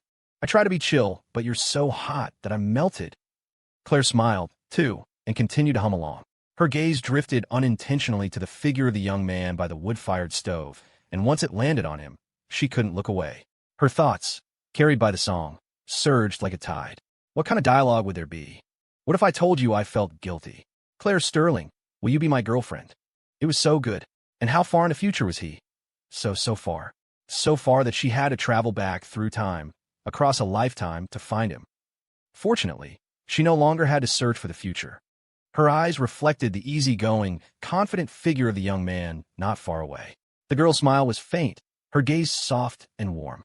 The one she was waiting for was right here, right now. On the 5-megapixel phone screen, the evening light was dim and hazy, making the picture quality blurry and indistinct, full of grainy noise. But in that blurry footage, the vibrant, youthful figures and voices of the teenagers were rendered with a warmth and passion that was moving, real, and alive. Years later, if one were lucky enough to rewatch the recording of this moment, it would fill them with warmth, making them smile and shed a tear. This was the spring of 2008. Youth was in full bloom.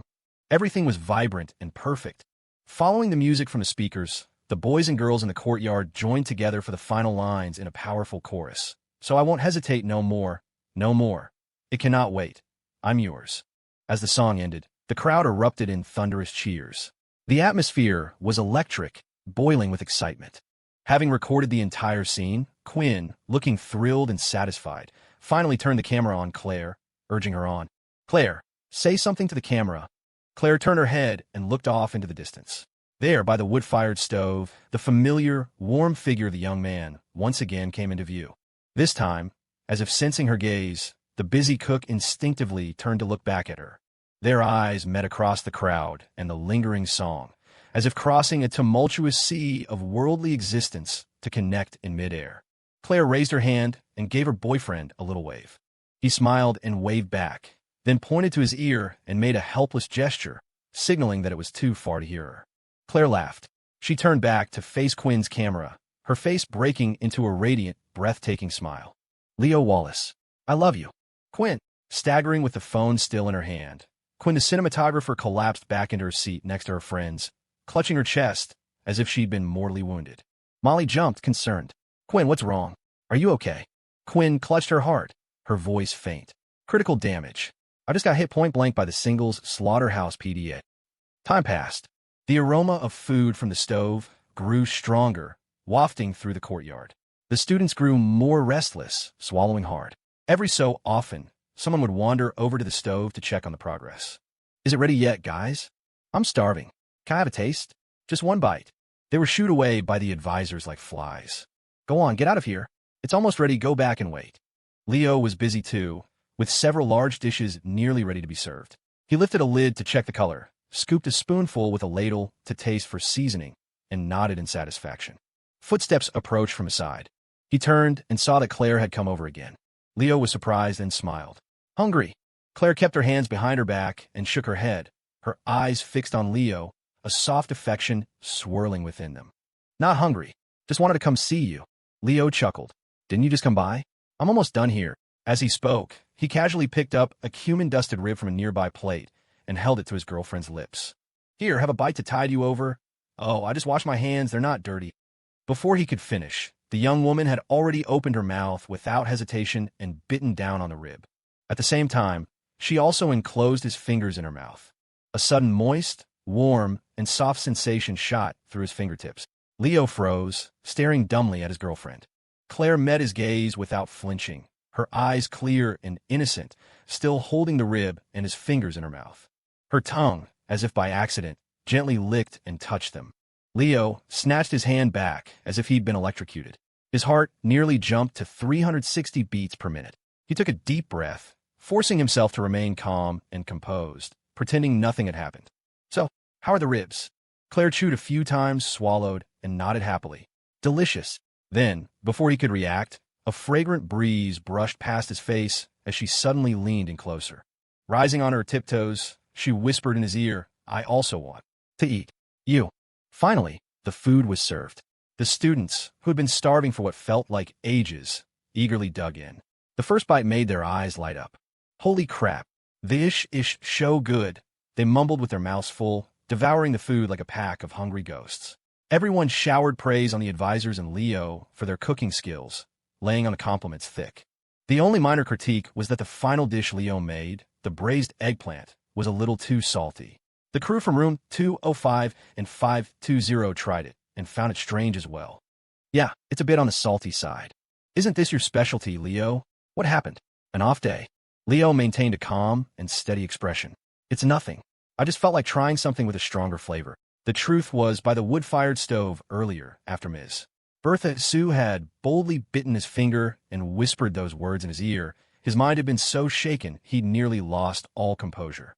When he was adding salt to the pot, he'd looked calm, but his hand had been trembling. Remembering that heart-pounding moment, Leo lowered his head, his pupils quaking uncontrollably. He subconsciously glanced at the fingers of his right hand and swallowed hard. Then he looked at his girlfriend, who was sitting beside him, eating with a serene and focused expression as if nothing had happened. Sensing his gaze, Claire looked up, her expression innocent. Then, as if it were the most natural thing in the world, she stuck out her tongue and lightly licked her lips. Leo, a miniature cartoon version of himself, inside his head, nearly had a nosebleed that shot 10 feet into the air before keeling over. What a 1,000-year-old nine-tailed fox. What do you do when your girlfriend's flirting is lethal? Waiting online, it's urgent. Anyone with a girlfriend, please help. If you don't have one, never mind. With some food in their stomachs, the students were re-energized and the drinking began in earnest. The atmosphere at the tables instantly became even more lively. The two advertising classes and the one media studies class often had public lectures together, so they were all quite familiar with each other. Now, the guys from media studies came over with glasses in hand, throwing down a challenge. One class of media studies against both of your advertising classes. This immediately provoked the guys from the advertising classes to slam their hands on the tables in indignation. Who the hell do you think you are, talking that big? The more aggressive ones popped open their beer bottles and shouted back, "Bring it on. If we don't drink you all under the table today, we'll quit advertising for good." The more reserved girls in the advertising classes felt their male classmates were being too conservative. One by one, they also stood up, beer bottles in hand, looking valiant. Normally, I can't be bothered to drink. But are there really some small fry from media studies who don't know their place? Come on, who dares to chug a bottle with me first? With that, the girl raised her bottle and downed it heroically. In a flash, it was empty. She turned it upside down to show the crowd, her presence commanding. The advertising students erupted in a thunderous wave of cheers and applause. Advertising class rules. After that, the battle devolved into a free-for-all. Aside from the inter-class skirmishes, the advisors were also prime targets for the students' mischievous attacks. Normally, they wouldn't get such an opportunity. Today, if they could manage to drink the advisors under the table, it would be a true victory. Ms. Sullivan, the school's acknowledged beauty among the advisors, usually had a formidable presence that kept students at a distance. Today, everyone was eager to see what the domineering Ms. Sullivan would be like when she was drunk. Alex, the advisor for the advertising class, tried to step in and take the drinks for his beautiful colleague. He stood up with a glass in his hand, looking righteous. "Don't force Ms. Sullivan to drink. If you want to drink, come at me." The students turned to look at him, and their eyes lit up. Well, look who's volunteering to be sacrificed. All right, let's take this one out first. Alex's words were brave, but his tolerance for alcohol was not. After just 3 or 5 glasses, his face was flushed, and he was already swaying unsteadily. In the end, it was a bemused Ms. Sullivan who had to help him sit down. "If you can't hold your liquor, don't try to be a hero." Seeing the students eagerly preparing to press their advantage, Ms. Sullivan simply picked up a glass herself. Facing the crowd that had gathered around, she declared fiercely, "If you want to get your advisor Alex drunk, you'll have to get through me first." What followed was a display of drinking prowess that stunned the entire audience. Ms. Sullivan effortlessly downed 3, then 5 bottles of beer without so much as a change in her expression. In fact, she ended up drinking several of the male students under the table. The crowd gasped in amazement. Holy shit, Ms. Sullivan is a legend. At the next table, the friends from room 205 and 520 watched in awe. Ms. Sullivan is a beast. And Alex, with his low tolerance, trying to be the hero, he completely fumbled that one. Our advisor is so embarrassing, huh? Leo also watched, offering a righteous critique. Indeed, Alex really needs to work on his tolerance. How can he let a lady take the drinks for him? Beside him, Claire shot him a look, her eyebrows raised in a half-smile. Is that so? I seem to recall someone at the graduation party who was about to pass out and needed me to step in for him. The others overheard and looked over in surprise. Whoa, that happened. Leo's face flushed. He quickly waved his hand dismissively. That's all in the past. Now, I could drink anyone under the table. I could take on 10 of you at once. The boast had barely left his lips when at least a dozen students from the neighboring advertising and media studies classes surrounded their table, glasses in hand. They stared at Leo, their eyes glowing like a pack of wolves. Take on 10, you say? What a coincidence. There's about 10 of us. Leo, old boy, how about we start with a little warm-up?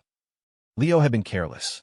He had never imagined that, aside from the advisors, he, the campus queen's boyfriend, would also be the primary target for everyone. But the challenge had been issued. With a grim determination, he nodded and raised his glass. Let's do it. Cheers. And once it started, there was no stopping it.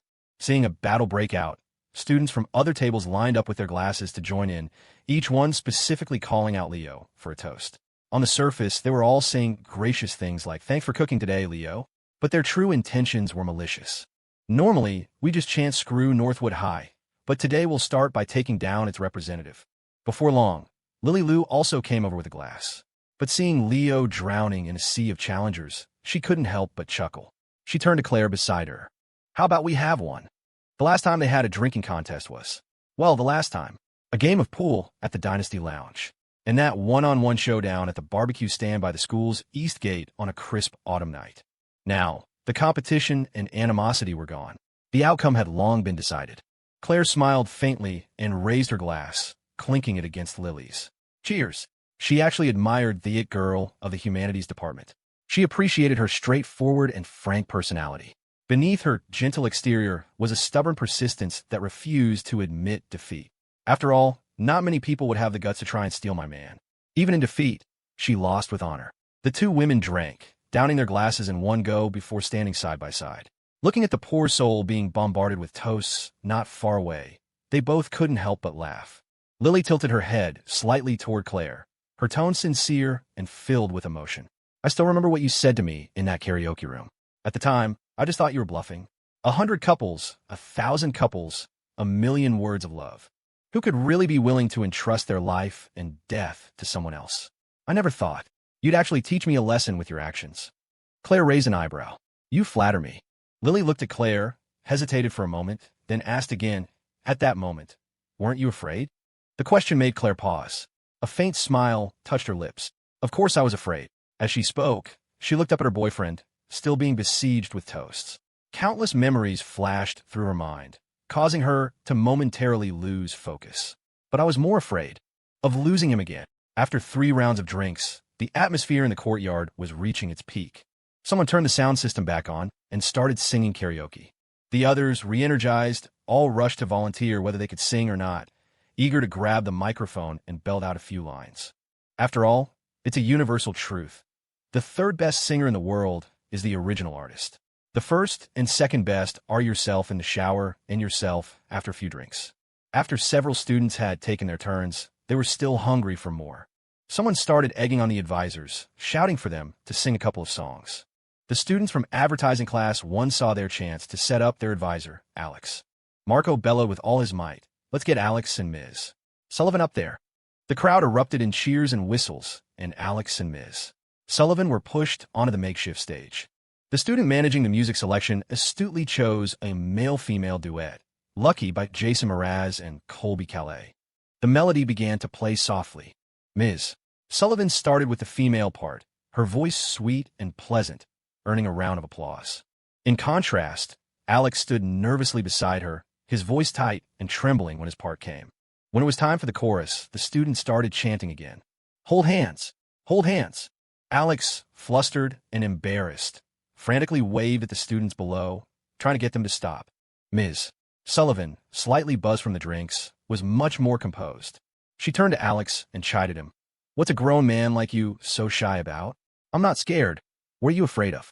With that, she boldly threw an arm around his neck and flashed a cool thumbs up at the crowd. That one sudden, intimate gesture sent the students below into a frenzy of screams and whistles. Alex, however, was so flustered his singing went completely off-key, which only made the crowd roar with laughter.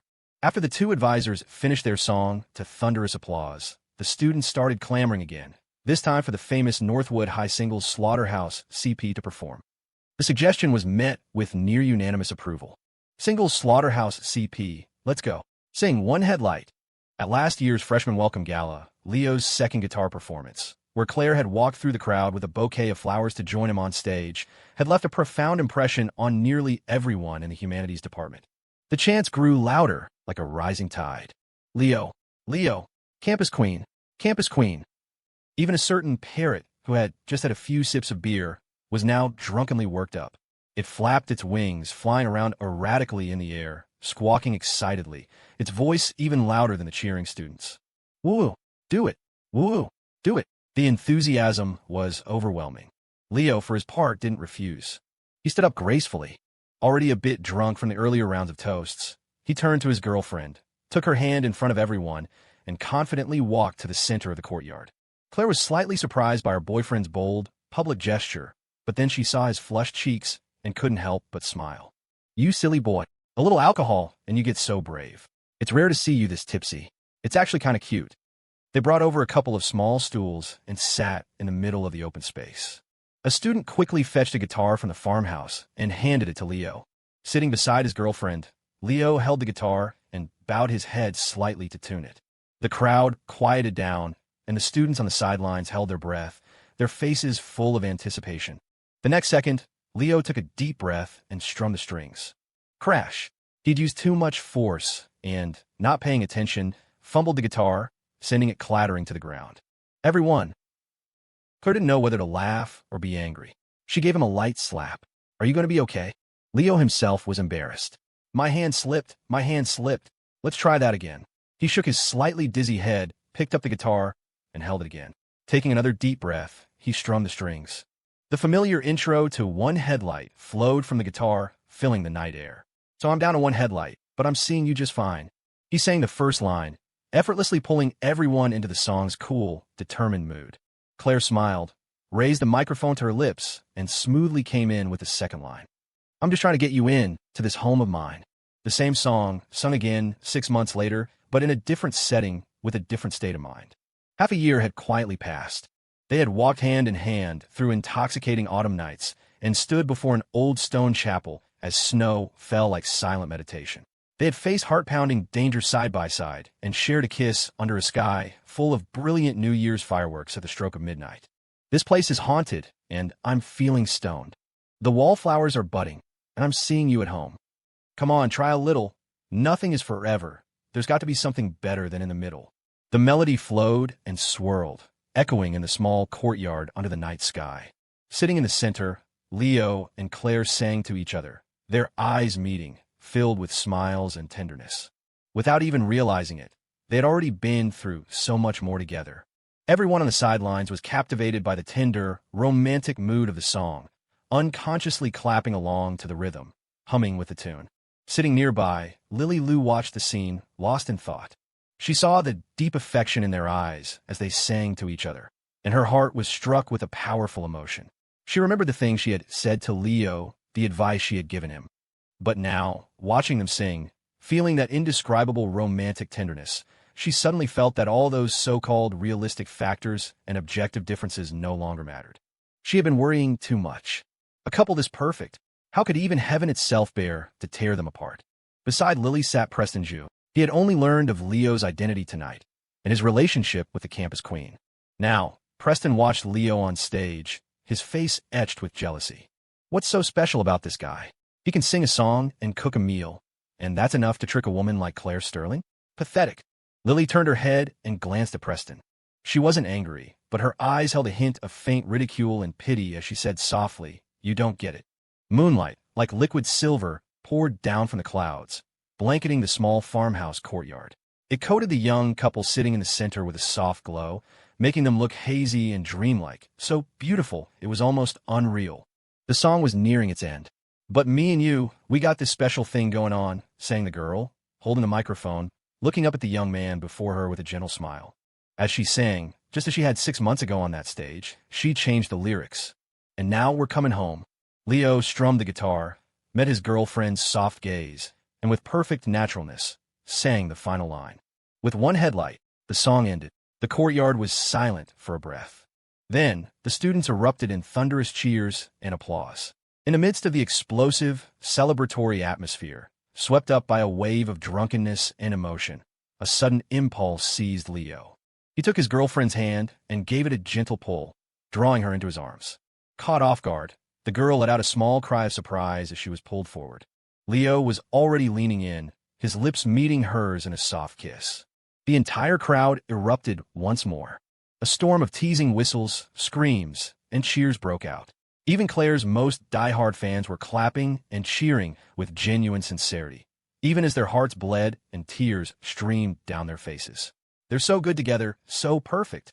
Goddamn Northwood High." The kiss ended. Their lips parted. Amidst the roaring cheers and whistles, Leo, his mind hazy with drink, finally couldn't help but ask the question that had been on his mind for the first time.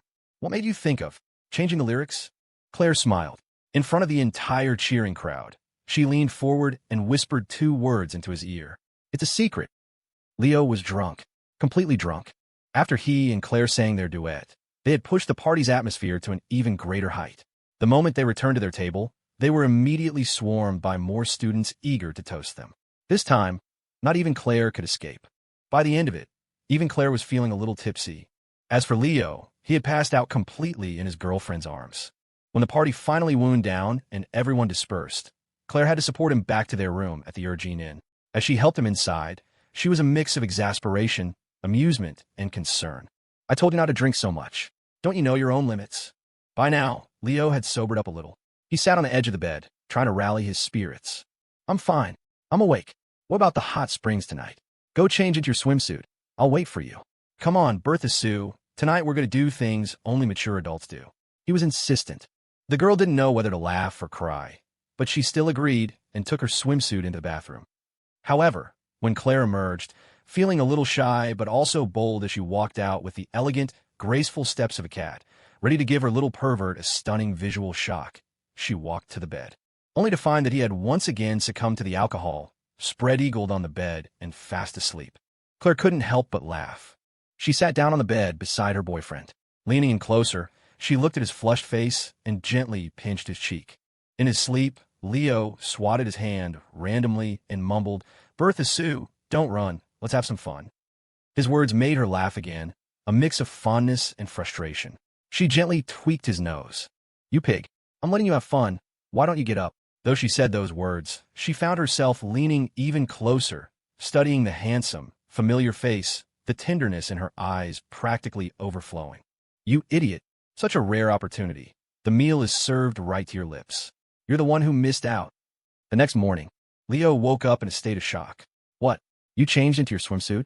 And you already went to the hot springs? How'd I not know about this?" Claire, having just finished washing up in the bathroom, walked out casually, tying her hair into a ponytail. She replied nonchalantly, "Young people hold their liquor well.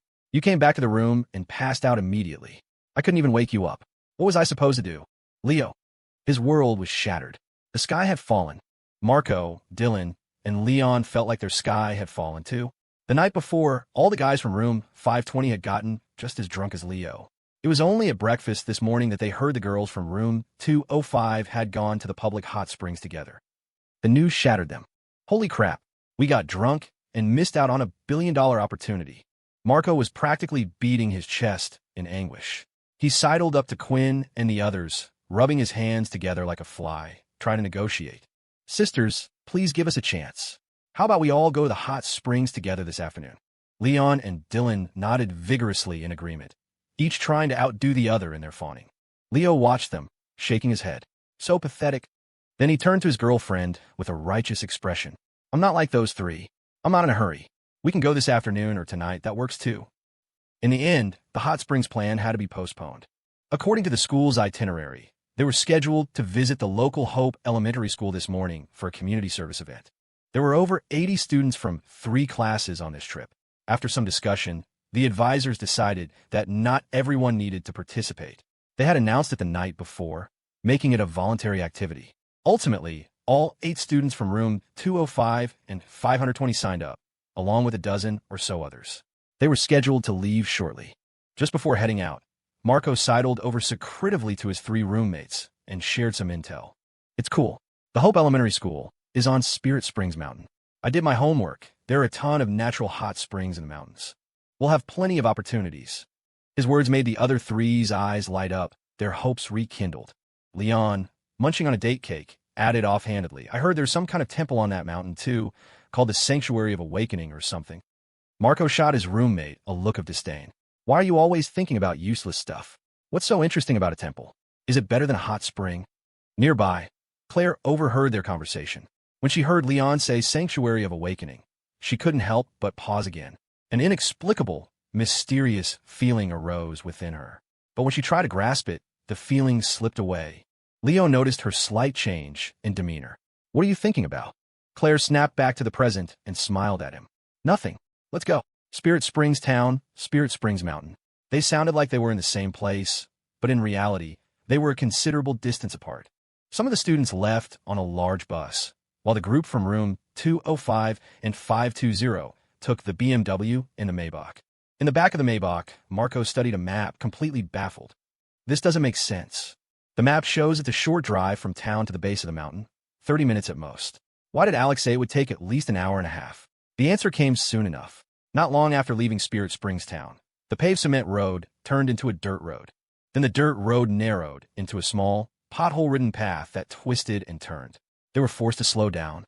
Even at a crawl of 20 miles per hour, the terrible road conditions and constant bumps tossed everyone in the car around like salad. Marco, in the Maybach, was getting dizzy, his words punctuated by involuntary tremors. Ho ho ho holy. Shit. Is this even a RR road for people? Beside him, Quinn gripped the handle on the car door, struggling to stay upright as she replied, and in now you know. An hour and a half. Emma might not even be enough. In the driver's seat, Leo shook his head. No wonder so few people come to Spirit Springs Mountain. The transportation is so inconvenient, it's hard to attract enough tourists. Claire nodded in agreement. Yeah, but even if they wanted to fix it, this road would be a huge project. The town probably doesn't have the budget for it. The two of them chatted in the front seat. In the back, Marco and Quinn were stunned. Holy crap. How come you two aren't SDSD stuttering? Are you the main characters of a novel or something? WW with your own personal halos. The closer they got to Spirit Springs Mountain, the worse the road became. The BMW, the Maybach, and the bus in front of them were moving at a snail's pace. Even reasonable, the parrot, who had been in the BMW, found it too slow and flew out the window for some fresh air. It zipped forward then zipped back. Finally, it flapped its wings a couple of times and landed gracefully on the Maybach's hood ornament, letting out two powerful squawks. Giddy up, giddy up. The Maybach == hashtag. The parrot had a grand time flying around outside, but didn't last long. Soon, it flew back into the Maybach, looking dejected, and landed meekly on its owner's lap. Damn, too damp. Marco gloated. Serves you right for showing off. Worn out now, aren't you? Leo glanced at the droopy parrot on his girlfriend's shoulder and chuckled. As we get closer to the mountains, the humidity increases. I guess it can't handle it. Claire frowned slightly, confused. Our apartment complex is by the sea, and it's pretty humid there, but I've never seen it like this. Maybe it's going to rain. Quinn looked out the window. The sky was a vast, cloudless blue. I don't think so, it doesn't look like it. Marco scoffed. This dumb parrot isn't a dragonfly. How could it predict the weather? With that one sentence, he managed to offend the great parrot. Reasonable was not pleased. It whipped its head around, glared at Marco, then turned to Quinn to righteously snitch. He stole your crops. This morning. Quinn paused. She remembered that she hadn't had a chance to check her garden grab game since leaving this morning. She pulled out her phone. One glance was all it took. Her expression darkened instantly. Marco. Shaw. Marco's face paled. QQ Quinn, let me explain. The next second, Quinn lunged at him, claws out. Explain my ass. You crop thief, prepare to die. The sound of Marco's screams echoed from the back of the Maybach. You stupid bird. I'm not done with you. Quinn, have mercy. Thankfully, they had left early that morning. Still, the journey took a full hour and a half. By the time they reached the base of Spirit Springs Mountain, it was almost 9:30. The bus in front had already pulled over and shut off its engine. Leo and the others parked their cars in a clearing and got out. The other students were also getting off the bus, their faces pale. They had clearly been shaken up by the ride, and some even ran to the side of the road to throw up. One student went up to Alex. Are we at the Hope Elementary School yet, Alex? Alex waved his hands. We're not even close. The school is on the mountain. The road up is too rough for these vehicles. We have to wait for people from the village to come down and get us. Before he could finish, a series of loud popping sounds, accompanied by a cloud of dust, came from up the mountain. Everyone looked up. A line of 5 or 6 diesel trikes came rumbling down the mountain path with surprising gusto. The driver of the lead trike was a man in his late 50s with tan skin and graying hair, but he looked incredibly energetic.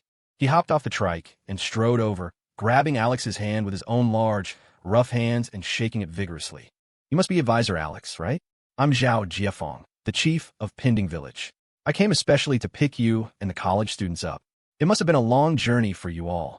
Alex winced as Chief Zhao's powerful grip squeezed his hand. He finally managed to pull it free and responded with a polite smile. Not at all. We're the ones troubling you.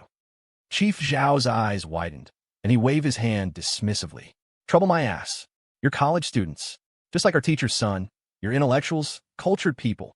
It's an honor for us rough folks to be your drivers. He turned and yelled at the villagers on the other trikes. Isn't that right? The villagers nodded enthusiastically, their faces breaking into honest smiles. Chief Zhao looked pleased, then turned back, rubbing his calloused hands together in slight embarrassment. It's just, the road conditions up here aren't great. You'll have to ride in the trikes. I'm sorry for the inconvenience. The beautiful advisor, Ms. Sullivan, also came over and said with a smile, Chief, don't say that. We're already so grateful that you came to pick us up. The students from our university aren't coddled. This is nothing. The other students, hearing the conversation, chimed in. That's right. Don't worry about it, Chief. Riding a trike sounds like fun. Only Preston Zhu, standing off to the side, was grumbling under his breath. Shit, I have to ride up the mountain in this piece of junk? What kind of backwater place is this? He hadn't been interested in the Hope Elementary School at all. He had only come because Lily Lou was coming. Lily shot him a cold glance. You can leave now if you don't want to be here. No one is forcing you. She turned and walked toward her classmates. Preston watched her go, cursed under his breath, and reluctantly followed. Chief Zhao breathed a sigh of relief, his face beaming. All right then, let's all get on. Teacher's son and the kids are waiting for us. Marco was re-energized. Diesel trikes. This is awesome. Chief, can I ride shotgun with you? Soon, the engines of the 5 or 6 trikes roared to life, carrying the students up the mountain in a cloud of dust. The sound of a certain Marco's trembling screams echoed across the mountainside. CH, Chief. I regret this. Let me go back to the cargo bed. Away. The mountain road was even bumpier than the stretch from the town to the base of the mountain. The villagers of Pinding Village were probably used to it, sitting in the driver's seats of their diesel trikes with a calm composure, some even having the time to light up a cigarette. But the students in the back were being tossed around for the second time that day. Every so often, they'd hit a sharp turn. The villagers would expertly drift the trikes around the corners, while the students in the back had to cling desperately to the railings to avoid being thrown out. In the chief's trike, Molly was screaming her head off, clutching tightly to her boyfriend Leon's arm. Leo instinctively pulled Claire into his arms. Be careful, hold on tight. Claire wasn't actually scared, but being held by her boyfriend, feeling the warmth of his embrace and his dependable, reassuring presence, made her close her eyes in contentment. She snuggled deeper into his arms, finding a more comfortable position. In the front passenger seat, Marco, sitting next to the old chief, was terrified by the man's fierce and untamed driving skills. Holy crap, this is terrifying. Somebody save me. Aya. Then he turned his head. He saw the two couples in the cargo bed behind him, clinging to each other intimately. Marco's composure shattered. Double damage. Holy crap. Can't you dog couples give a single guy a break, even at a time like this? In that moment, Marco missed his Gotham brother more than ever. He let out a tragic cry. Dylan, where are you? I miss you. Aya. At that very same moment, on another trike not far behind, Dylan was also frozen in terror, his mouth wide open, unable to scream. Next to him, Jay Jiang kindly wrote on a small whiteboard and handed it to him so he could hold it up in front of his chest. Aoawa. The Gotham brothers, never failing to deliver, no matter where they were. After getting used to the bumpy ride, Leo kept a protective arm around his girlfriend while striking up a conversation with the old chief in the driver's seat. Chief, is this the only road up the mountain? Do you always have to use these trikes to get up and down? The old chief replied casually, You bet. These trikes might look old, but they're the most convenient things up here on the mountain. Some city folks come to visit in their SUVs or big Jeeps, but they can only try driving up when the weather's good. On a rainy day, when the road is slippery and the streams are high, even those fancy cars don't dare to come up. Molly, huddled in Leon's arms, listened to the chief and looked at the treacherous road, patting her chest in lingering fear. A place like this, I wouldn't dare drive here even in good weather. Claire also asked the chief, if the mountain road is so difficult, is it inconvenient for the children who attend the Hope Elementary School? The chief sighed with emotion. You're telling me, the kids from the villages can't afford to ride these trikes. We can't even afford the fuel. They walk here on their own 2 feet. By the end of the day, their feet are covered in blisters. It's painful, but these are all poor kids from the mountain villages. They're just grateful to have a place to study. They wouldn't dare complain about this or that. Leon, who also came from a rural background, felt a connection to what he was hearing and nodded emphatically. The chief is right. It's not easy for kids in the mountains to get an education. Molly was also moved, murmuring, When I was little, my parents drove me to school, and I would still throw a tantrum and not want to go. Claire offered a quiet observation. The easier something is to obtain, the less it is cherished. Leo added with a touch of melancholy. The poorer the place, the more precious and rare the acquisition of knowledge becomes. In his past life as a teacher, he had spent a short time teaching in the mountains and giving lectures. He had seen with his own eyes the hunger and respect that the children in the mountains had for knowledge. They all wanted to leave the mountains, but how many of them could actually do it? Their impoverished families couldn't provide them with financial support. In the simple, innocent minds of those village children, the only way to change their fate was the 4 words that city children heard in their classrooms until they were sick of them: study hard. Some treated it as a boring slogan. Others, however, would travel over mountains and rivers, through countless hardships, clinging to it stubbornly and firmly, as if it were a life-saving straw, their only hope. Even Marco in the passenger seat forgot his motion sickness, his face full of emotion as he listened. Man, to be able to run a Hope Elementary School in these mountains, that's a truly virtuous deed. Incredible. The old chief looked deeply convinced. You bet. Our Hope Elementary School was single-handedly established by Teacher's son. Everyone in the 10-plus villages around here considers him a great benefactor. His spirits lifted as he spoke. We're almost there. You're all cultured college students. You'll have plenty to talk about. I'll take you to meet him right now. With that, he stepped on the gas. The diesel engine roared, and the trike shot forward, carrying its passengers and Marco's screams up the mountain. 10 minutes later, they finally arrived. The Hope Elementary School was built on a flat patch of land not far from Pending Village. Looking up, they could see a 2-story building of red brick. There was no school gate, just a small open space in front with a flagpole, a red flag fluttering in a mountain wind. On the open ground in front of the flagpole, the children of the Hope Elementary School were already standing, about 100 of them, seemingly having come out to wait in advance. As they got off the diesel trikes, the Berkeley students couldn't help but bend over, gagging. The ride had been truly awful. From the crowd of children, a young male teacher in his late 20s or early 30s hurried over, his attitude incredibly enthusiastic. Welcome, welcome. It must have been a long journey for all of you. My name is Sun E. I'm a teacher here at the Pending Village Hope Elementary School. As the lead advisors, Alex and Ms. Sullivan forced themselves to recover and greeted the school's head teacher with smiles, shaking his hand. Sonny gripped their hands tightly, his tone warm and sincere. We only have 2 or 3 teachers here. I have the highest education, and it's just an associate's degree. To have you top students from Berkeley come to guide us today, it's a great honor indeed. Come, let me introduce you all. As he spoke, Sun enthusiastically led the Berkeley students onto the open ground in front of the school, explaining as they walked. We're short-staffed here. We have over 100 kids, so we can only divide them into 3 grade levels. Each level only has 2 classes, and we often have to combine them for lessons. Otherwise, we just can't manage. While Sun was making his introductions, the children on the ground by the flagpole were also staring wide-eyed at the sudden visitors.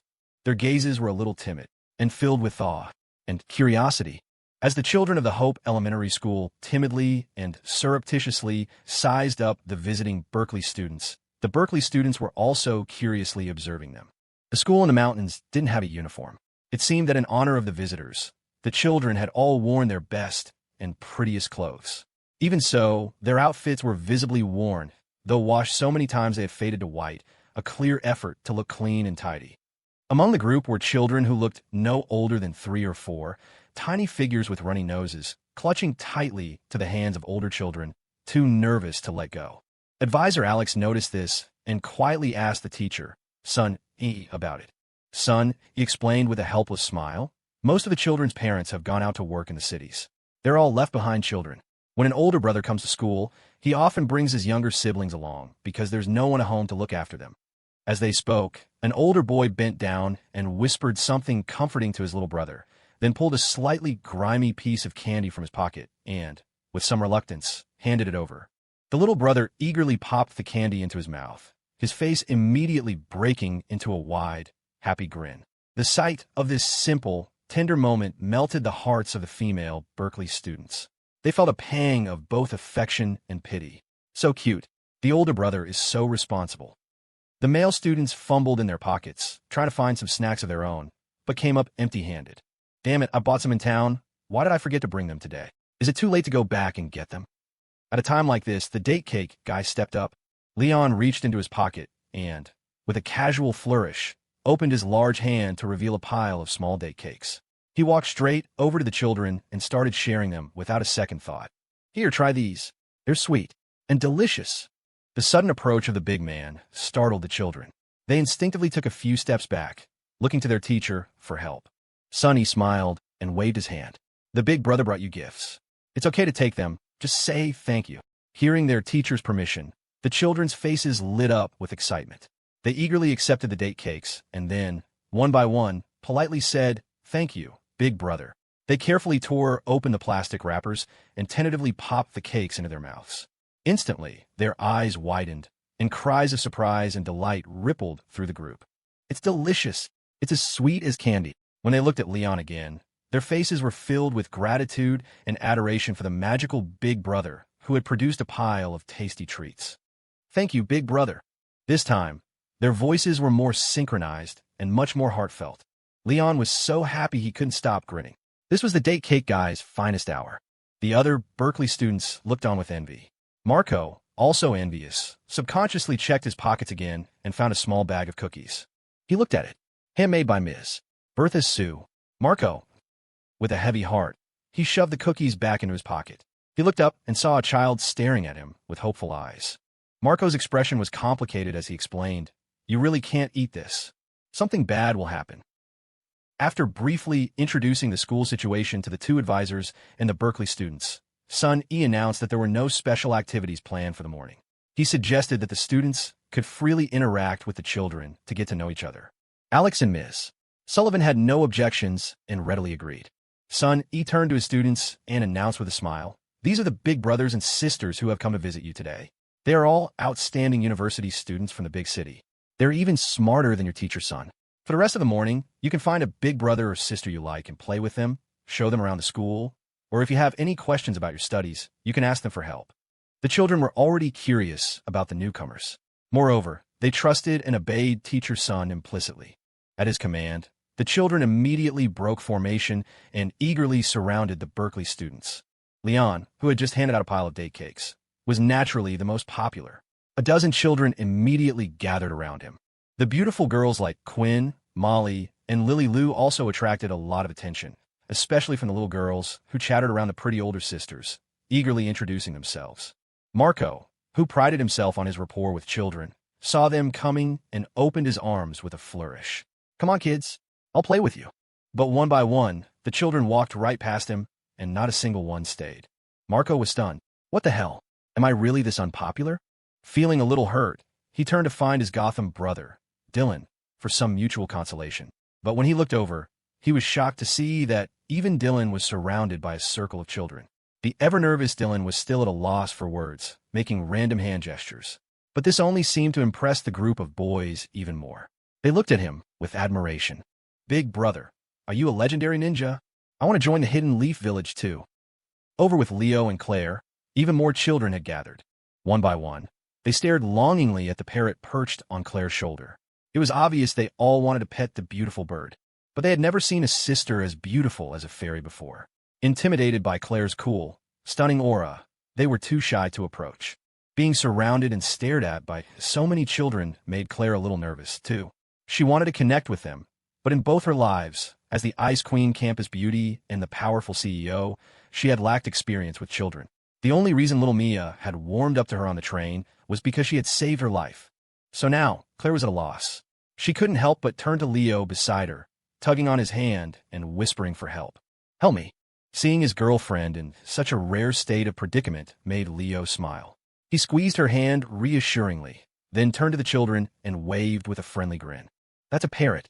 If you like it, you can ask the big sister if she'll let you pet it." A stir went through the group of children. Finally, a boy of about 11 or 12 mustered his courage and looked at Claire. "Big sister, can I pet the parrot?" His question opened the floodgates, and the other children eagerly raised their hands. "Big sister, I want to pet it too." "Me too." Reasonable, perched on his owner's shoulder, looked down with arrogant disdain and flapped its wings. "In your dreams. In your dreams." The great and mighty parrot was not to be touched by mere human brats. There is no way its noble and magnificent owner would ever agree to such a thing. The next second, his noble owner unthinkingly snatched the parrot from her shoulder and handed it over. "You can. Pet it all you want. Just leave him breathing." Reasonable. By sacrificing a mere parrot, an insignificant price to pay Ms. Bertha Sue successfully broke the ice and bonded with the children. As for someone like Leo, it was a given. His warm and friendly demeanor naturally drew children to him. Besides, in his past life, he had taught in the mountains and knew how to interact with the local kids. Stories flowed from him effortlessly, and he could even perform a couple of simple magic tricks. Though his skills were amateurish, it was enough to elicit gasps of amazement from the children, who now looked at him with fervent admiration. His popularity was second only to Dylan, who had just been appointed the new Hokage next door. As for Claire, a large group of children had been drawn to her from the very beginning. But compared to the other girls like Lily Lou, Molly, and Quinn, her beauty was too striking, too stunning, like a fairy. Combined with her cool aura, it made people subconsciously timid and reluctant to approach. But with the parrot as an icebreaker, a large crowd of children now surrounded the fairy-like older sister, unwilling to leave. They widened their eyes, looking her up and down with wonder and envy, and mustered the courage to ask questions. "Big sister, are you a fairy?" Claire laughed. "I'm just a normal person, just like you." The boy who asked shook his head vigorously. "No, you're not. The big stars I see on TV at the village chief's house aren't as pretty as you." Then, as if remembering something, he quickly added, "Jean Lily from our school is an ugly duckling compared to you." His words landed him in trouble. A pretty girl with a ponytail, standing nearby, lunged at him, furious. "Chinurwa, you're dead. Who told you to compare me to the big sister?" The boy, Chinurwa, yelped and dodged. The girl, Jean Lily, pursued him relentlessly, and the two of them ran off, chasing each other. The other children hooted and hollered. Someone whispered to Claire, "Jean Lily has a crush on Chinurwa. She chases him around all day long." Claire paused, watching the shouting boy and the angry girl chasing him. A knowing smile touched her lips. "Is that so? It seems Chinurwa is a little clueless when it comes to romance." As she spoke, she glanced to the side, at her boyfriend surrounded by children, happily telling stories. The corners of her mouth curved up, just like someone I used to know. The group of children noticed the fairy sister's gaze and, full of curiosity, started asking questions. "Big sister, what's your relationship with the big brother? Are you boyfriend and girlfriend?" A sturdy-looking boy stepped forward, acting like a little adult. "What boyfriend and girlfriend? The big sister and big brother look so good together. They must be husband and wife." The other children had a collective moment of realization and nodded vigorously. "That's right. The big sister and big brother are husband and wife. A handsome guy and a beautiful girl. A match made in heaven." Children don't lie. Their compliments are sincere. Claire couldn't stop smiling, but she put on a stern face and pretended to scold them. "Who taught you to flatter like that? Little kids shouldn't just say things like that." But the children looked at her with wide, innocent eyes and answered earnestly, "We're not just saying things. The big brother and big sister really do look perfect together." Claire paused. Then she took out a pen and paper from her bag and handed it to the children with a calm expression. "Do you know how to write? Write down your names." After the children had obediently, if a little confusedly, written down their names, Claire found her boyfriend and stuffed the list into his hands. "Keep this." Leo took the list and looked at it curiously. "What's this for?" Claire's expression didn't change. "The guest list. We'll add an extra table for them at the wedding." "Leo, question mark?" At noon, it was time for lunch. The school didn't have a proper cafeteria. When son E first took over, he had painstakingly built a kitchen himself, brick by brick. He usually cooked lunch and dinner for the children himself, with villagers sometimes coming to help. Today, that job fell to the advisors and Leo. Having just done it the night before the farmhouse, they were much more practiced and efficient this time around. One clever Berkeley student saw another opportunity and raised his hand. "Why don't we let the campus queen show off her skills today?" Before he could finish, he was swiftly dragged away by the members of room 205 and 520. They pulled him into a corner and gave him a sound beating. "These are the future of our country," they lectured as they pummeled him. "How could you suggest something so horrific? Are you even human?" Chunurwa, who had just escaped Zhang Lily's pursuit, looked at Claire curiously. "Big sister, can you cook?" Claire paused, thought for a moment, then nodded and shook her head. "What I make? Most people don't seem to be able to stomach it." Chunurwa was confused. He scratched his head and happened to see a small bag of cookies peeking out of Claire's open bag. "Hey, cookies? Did you make them yourself, big sister?" The young boy had unknowingly asked a life-or-death question. Claire nodded with a soft and seeing the boy's eager expression, she hesitated, then offered a kind warning. "These are a little hard. Most people can't chew them." But Chunurwa was unfazed. "No problem. I have strong teeth. The people in my village say I can chew on rocks and it would still taste good." He eagerly took a cookie from Claire, popped it in his mouth, and chewed a couple of times. A sound like grinding metal came from his mouth. But Chunurwa's expression remained unchanged. He puffed out his cheeks and chewed with all his might. With a few loud crunches, he broke it down, gave Claire a thumbs up, and mumbled, "Delicious." Claire was genuinely surprised and impressed. Her affection for the simple-minded boy skyrocketed. Not many people can appreciate my cooking. Does the wedding still need a ring bearer? She was delighted. But the next second, Chun Irwa turned his head and, with a pained expression, secretly spat the cookie out. Remembering the sour, metallic taste, the 11-year-old boy's pupils quaked. Teacher Sun's proverbs are right. Nobody's perfect. Even a fairy sister has her flaws. In the kitchen, advisors Alex and Ms. Sullivan were washing and chopping vegetables, leaving Leo and son E to manage the cooking. As they worked, they chatted. Having been an educator in his past life and having experience teaching in rural areas, Leo had a lot of insights to share with son E. At first, son E had just thought of Leo as a typical Berkeley student. But after just a few minutes of conversation, he was surprised to find that this young university student had incredibly mature perspectives on rural education. Many of his points were sharp and hit right at the core of the issues. It was almost as if he had taught in the mountains before. The two of them found more and more common ground as they talked. During their conversation, son E shared a lot about the school situation. The Hope Elementary School was located next to Pending Village, but the students came from more than a dozen nearby villages. All of them came from poor families. Their parents worked in the cities, leaving only the elderly and children behind. The oldest students were only in their early teens, any older, and they would have to stay home to help with chores and support the family. Kids like Chun Irwa and Zhang Lily are the oldest students in the school. Last year, their grandparents came and said they wanted them to quit school and come home to work. The two of them walked all the way here in the middle of the night, crying and knocking on my dormitory door. They fell to their knees and begged me, saying they wanted to continue their studies no matter what. Leo listened in silence. After a long moment, he nodded. Education is the only way out. Sonny nodded as well, letting out a soft sigh. That's right. Education is the only way out. But for them, this path is 1,000 times harder than it is for children outside the mountains. Leo turned to look at the young teacher and smiled. You work hard, too. In terms of actual age, the other man was quite a bit younger than him. But here he was, in this small school, responsible for over 100 children. From their studies to their daily lives, he had to manage every single detail. He was doing the hardest work for the most meager salary. Even with subsidies, he only made about 900 yuan a month. Yet, the young man before him seemed to have no complaints, taking it all in stride. Son E laughed heartily, not with false modesty, but with frank admission. It is hard work, but it's worth it. I came from the mountains myself. If I didn't use what little knowledge I have to give back to the mountains, he paused, pointing to his chest, and gave Leo a broad smile. This conscience of mine wouldn't be able to rest. Leo smiled back. He felt that he and son E were quite similar. They often did things not for the approval of others, but for their own peace of mind, their own clear conscience. However, in that moment of mutual understanding, a thought suddenly flashed through Leo's mind. Sonny, the name felt familiar, as if he had heard it somewhere before in his past life. At noon, everyone ate a simple but delicious lunch together. The food at the Hope Elementary School wasn't as rich as the meals at the restaurant in Spirit Springs Town, but the atmosphere was better. At Sun Yi's command, the 100 or so children dug in, eating with gusto. The sight of them made the Berkeley students hungry, too.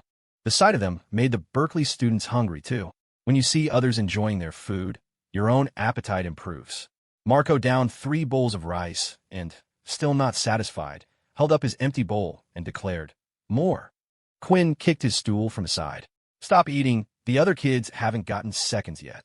After lunch, most of the children went to their classrooms for a nap. A few, who had already become friendly with the Berkeley students, gathered around them, asking all sorts of questions, curious about life in the big cities outside the mountains. A few little boys even surrounded Dylan, eagerly asking to become his disciples and learn the ways of a ninja. Some little girls sat obediently beside Molly, waiting for the cute older sister to read them a story from a romance novel. Molly cleared her throat and began. The cold and aloof female CO grabbed her delicate little husband by his slender neck and kissed his thin lips fiercely. Before she could finish the first sentence, the book was snatched from her hands by Jade. "This is beyond their grade level. Pick another one." Marco spotted a few little boys squatting on the steps, fiddling with a handheld game console. He jumped up with a laugh. "Caught you. Playing video games, are we? Fess up. Did you steal your allowance to buy it? I used to do that too when I was a kid." The next second, the boys held up the empty plastic shell of the console and looked at him with clear eyes. "We found the shell in the trash pile. Big brother, have you ever played a real video game? Are they expensive? I collected trash during winter break and saved up 15 yuan. How much more do I need to buy one?" Marco was speechless. He turned away, his pupils quaking violently. "Oh my God, I'm a terrible person. Leo and Claire witnessed all of this. Leo smiled. Everyone seems to be getting along well with the kids. Claire nodded, then shook her head, her voice soft. The children here have it tough. From her conversations with some of them, she had also learned about their individual stories. Leo sighed. They do. Coming here and seeing this. It weighs on you. Claire nodded and looked at her boyfriend. I want to do something for them. Coming from anyone else, that might have meant buying some textbooks and snacks, a small, well-intentioned gesture. But coming from the daughter of the Sterling family, the words carried a different weight entirely. Leo smiled. There's not much we can do, really. The most important, most precious things, this school and their teacher's son, have already been given to them. For the children in the mountains, the most important things were just two simple words: opportunity and hope. And this school, standing in the middle of Spirit Springs Mountain, was the very symbol of that hope. Claire understood and nodded in agreement. But as her gaze swept over the dilapidated school building, a thoughtful expression crossed her face. Perhaps, at the very least, we could help them renovate the school. Leo followed her gaze to the two-story building and nodded unconsciously. Yeah, it is a bit rundown. Other things don't matter as much, but the children's safety is important. However, as those words left his mouth, Leo himself suddenly froze. It was as if something had flashed in his mind, but he couldn't quite grasp it. And he wasn't the only one. Hearing his words, Claire also paused for a moment. In that instant, she too had an inexplicable, indescribable feeling.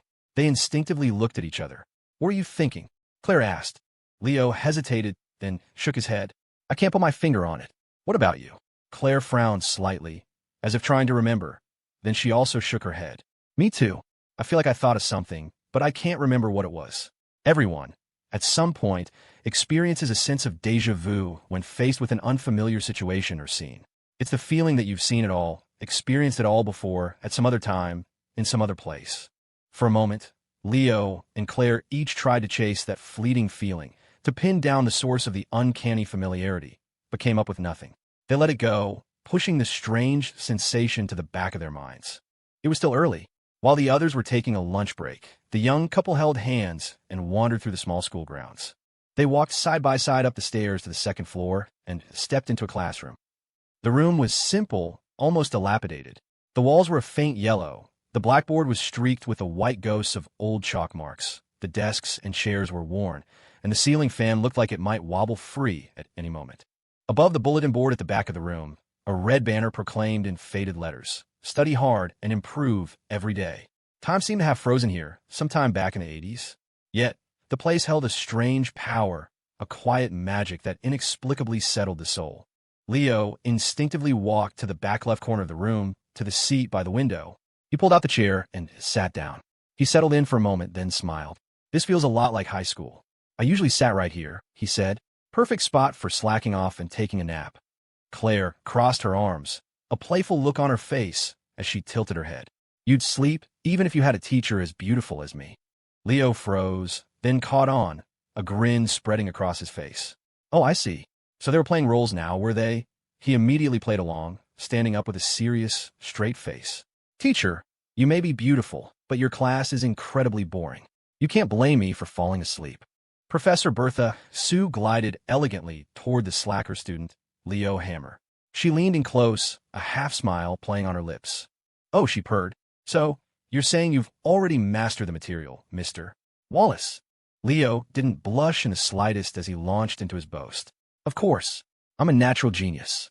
I could ace any subject with my eyes closed. He paused, then added, Oh, by the way, teacher, what class is this again?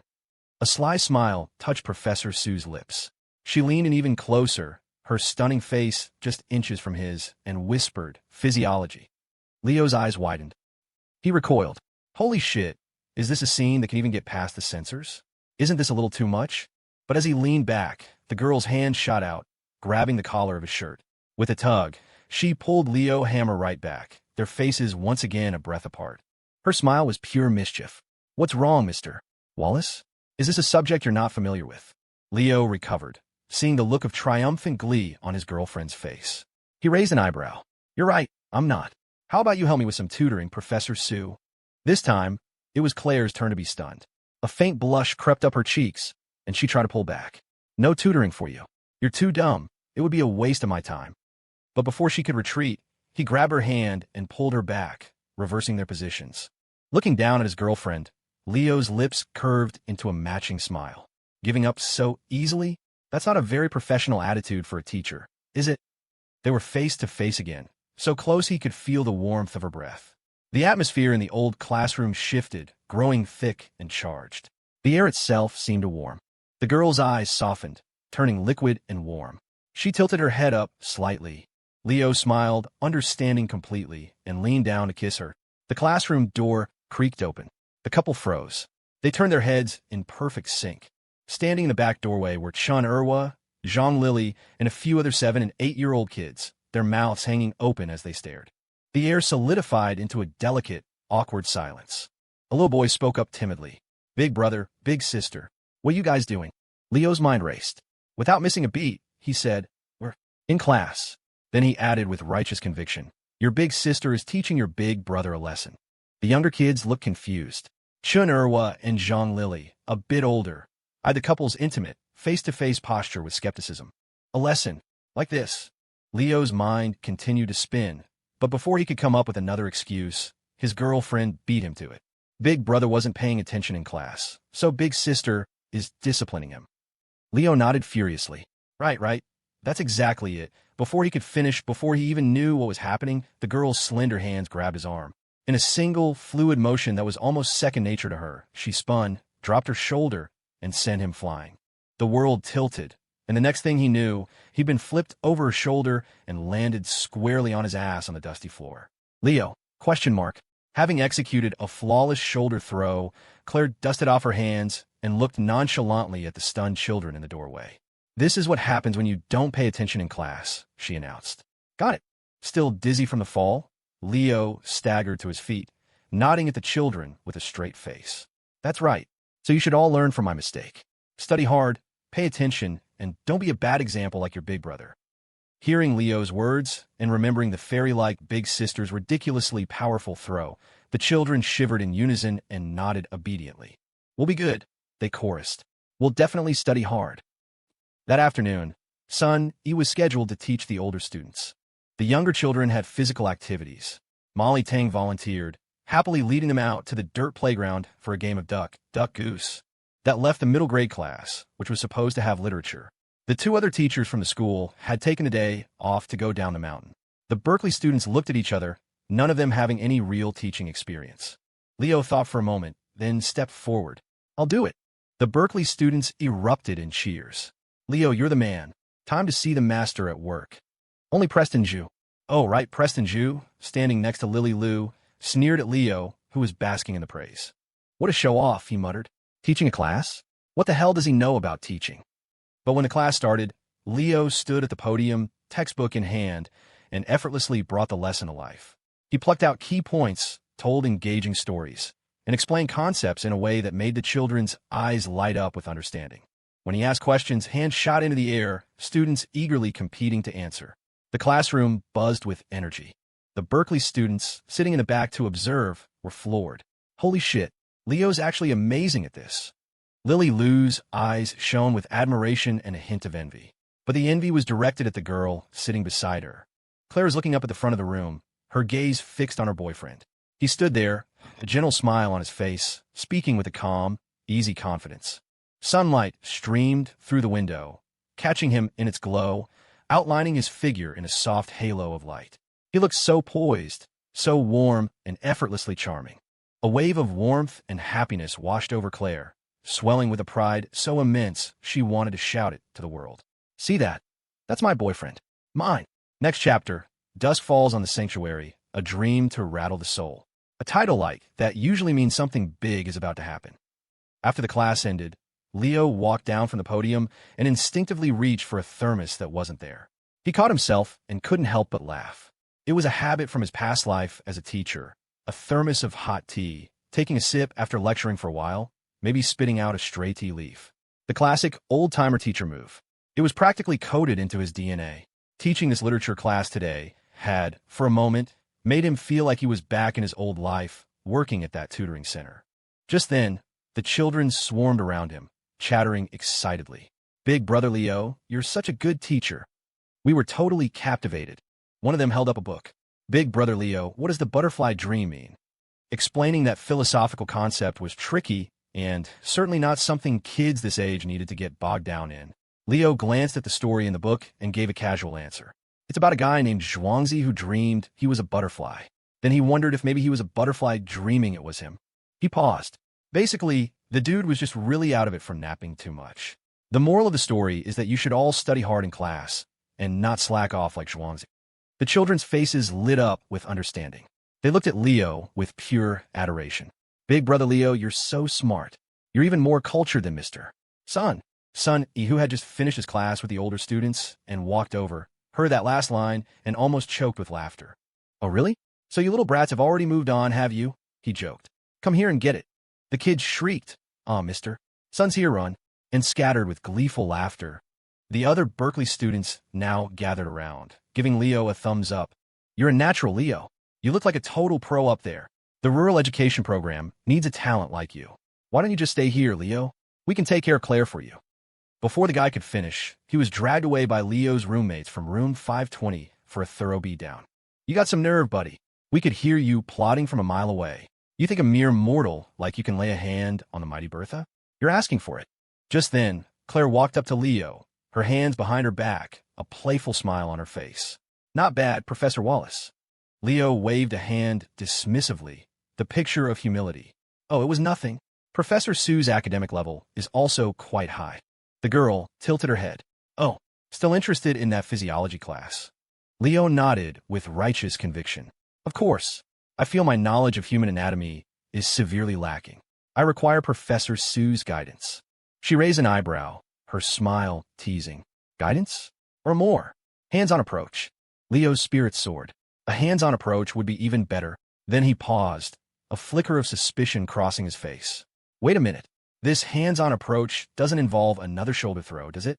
I'm still not over the last one. That solid landing on his ass in the classroom upstairs still had him feeling a little woozy. One shoulder throw was more than enough. Who in their right mind gets shoulder thrown multiple times in one day? You get your brain scrambled. Wait, that actually sounded familiar. He didn't know one, unlucky bastard. Leo tapped his head, remembering he hadn't checked in on his #1 employee in a while. He pulled out his phone and sent a text, the message dripping with heartfelt concern. Is this week's assignment done? Remember to submit on time or your pay gets docked. Around 4 in the afternoon, classes at the Hope School let out early. Most of the children from other villages had to start the long trek home before it got completely dark. The rest either went back to Pending Village or stayed at the school, bunking in the teachers' dorms. The Berkeley students were also staying on the mountain for the night. The trip back down to Spirit Springs Town was just too far. When the two advisors explained the lodging situation, most of the students were fine with it. Only Preston Zhu erupted in annoyance again. Stay in the village? This shithole is fit for humans? No way, I'm going down the mountain. His harsh words made Sun shift uncomfortably, wringing his hands. Well, I could ask the village chief to arrange for a car to take you back. But this time it was Ms. Sullivan who cut him off with a wave of her hand. No need. She turned to Preston Zhu, her tone cold and leaving no room for argument. We agreed to come to the Hope School for a service day. That means you follow the arrangements. If you want to leave, we won't stop you. But don't trouble the villagers.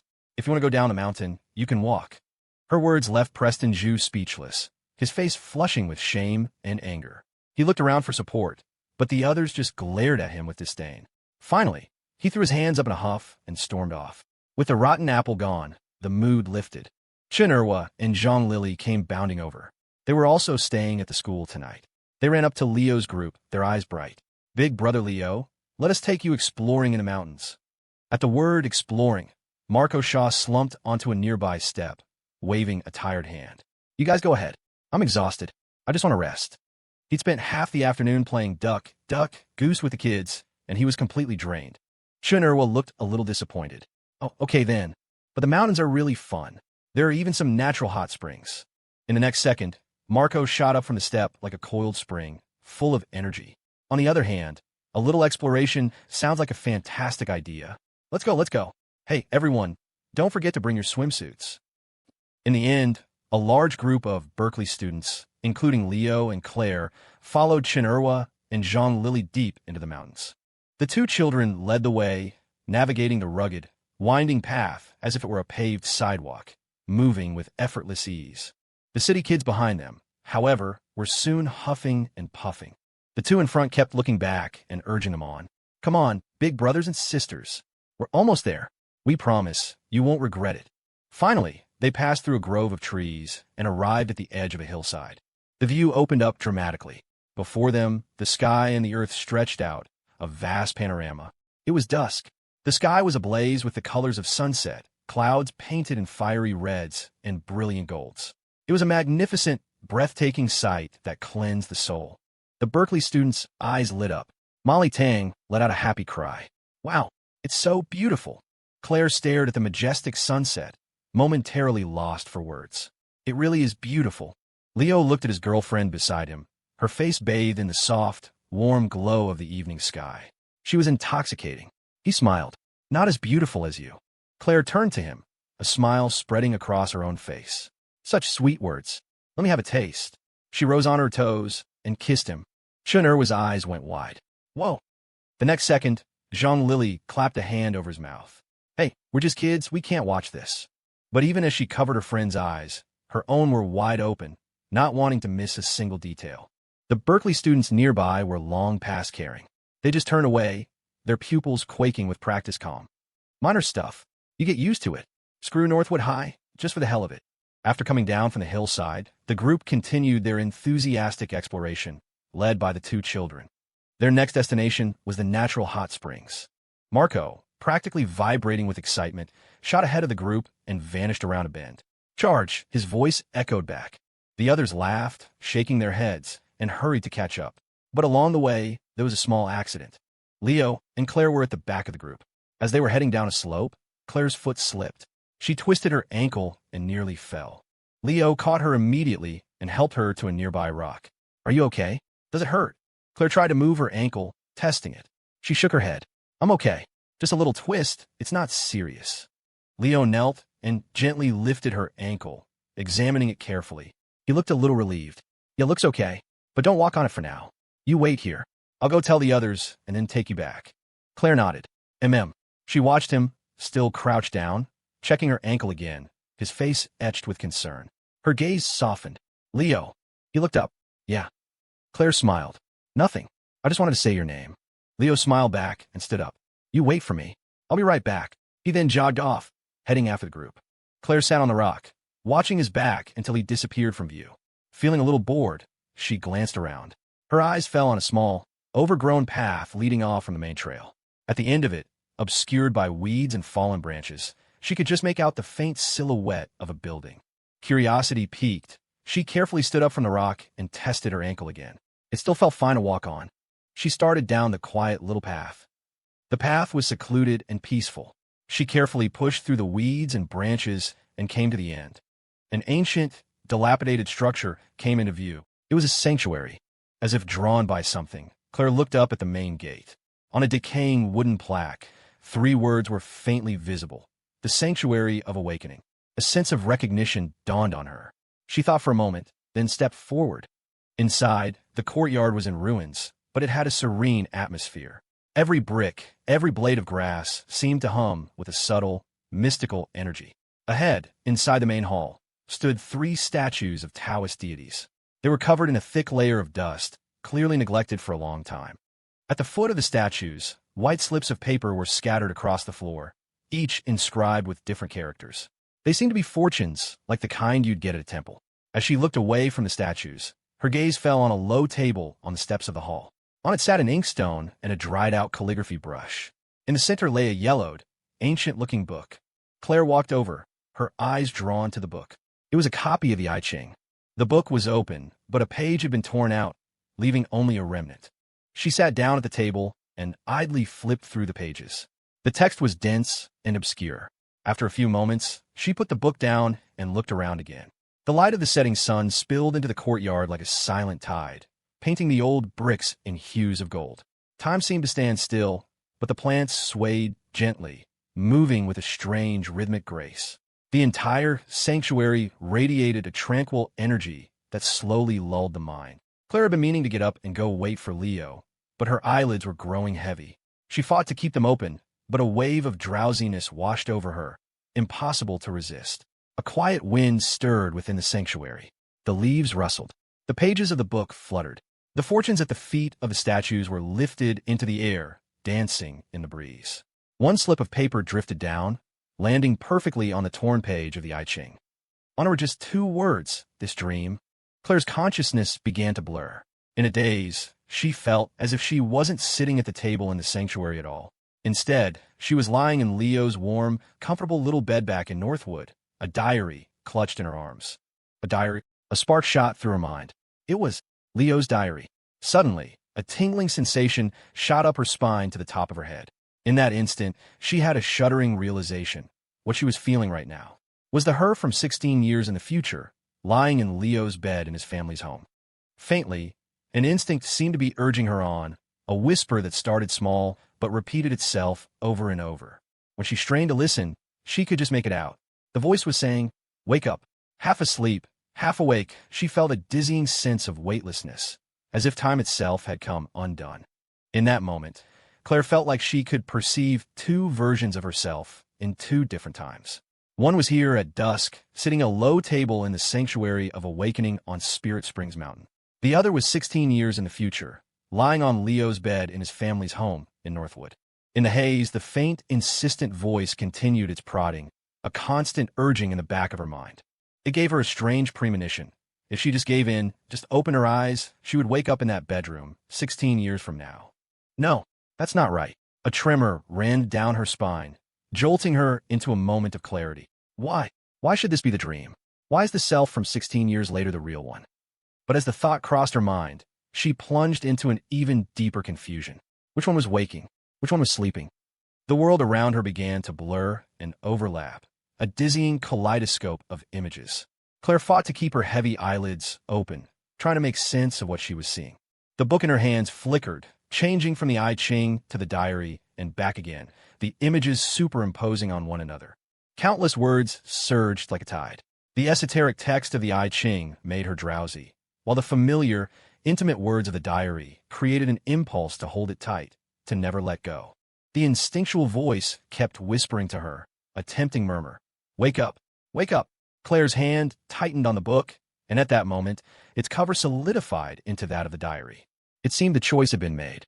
She was holding the diary. She was about to return to that future timeline, to a world where she would open her eyes in that small house in Northwood. A world without Leo. The thought struck her like a physical blow. Her heart seized with a pain so sharp it felt like it originated in her very soul, radiating through her entire body. It hurt so much she gasped, her fingers instinctively releasing the diary. The diary fell to the floor, its pages fluttering open. Her eyes were drawn to the lines of a boy's inner thoughts. October 13th. A girl in the next class actually brought her boyfriend breakfast. Damn, I wish someone would bring me breakfast. December 6th. Saw something disgusting on the way home from late study hall. Some couple riding home on one bike. I'm not jealous. A true warrior walks alone. May 11th. Studying in the lecture hall. Listen to music during a break. Jay Chou songs are so good. Too bad there's no one to share them with. June 1st. No Sarah Lynn this time. My last trip to the observatory to see the stars in high school, and I'm still alone. Sometimes I wish I had someone with me. The pages were filled with the boy's rambling complaints, tinged with a forced nonchalance that couldn't quite hide his yearning. Those were his past regrets. In her previous life, she had read these pages countless times, memorizing every word. She had wanted to fix them, but it was already too late. No, that's not right. A sudden realization struck her, and her mind snapped back into focus. It wasn't too late at all. All of this. She had already changed it. Her thoughts crashed down like a floodgate breaking open. A year's worth of memories flashed before her eyes like a frantic slideshow. Every morning, the coincidental and reasonable breakfast she brought for her silly deskmate. The humid summer night wind of Northwood on her face as she rode on the back of his bike after late study hall. Who said there was no one to share music with? In the last month before final exams, in a large lecture hall at Northwood High, they had shared a single pair of earbuds. They were the power couple, the envy of everyone around them. Who said he was alone at the observatory? What did he need Sarah Lynn for? To hell with Sarah Lynn. A year ago, on that night after study hall, on the roof of the admin building, they had embraced under the magnificent witness of a billion stars. The light from countless galaxies had frozen that moment in time, a perfect romantic scene. She picked up the diary from the floor. Flipping through it, she felt no more sorrow, no more regret. She no longer needed to pore over these words to reminisce and grieve, because the boy from the diary was right here, right now, by her side. The tempting whisper echoed in her ears again. Wake up. Claire reined in her swirling thoughts, her heart still pounding. She responded with calm resolve. No. She looked at the diary in her hands again. In her past life, this was the only thing connecting her to him that she could hold on to. Not anymore. The whisper in her ear suddenly grew frantic, rising from a murmur to a deafening roar. Wake up! Wake up!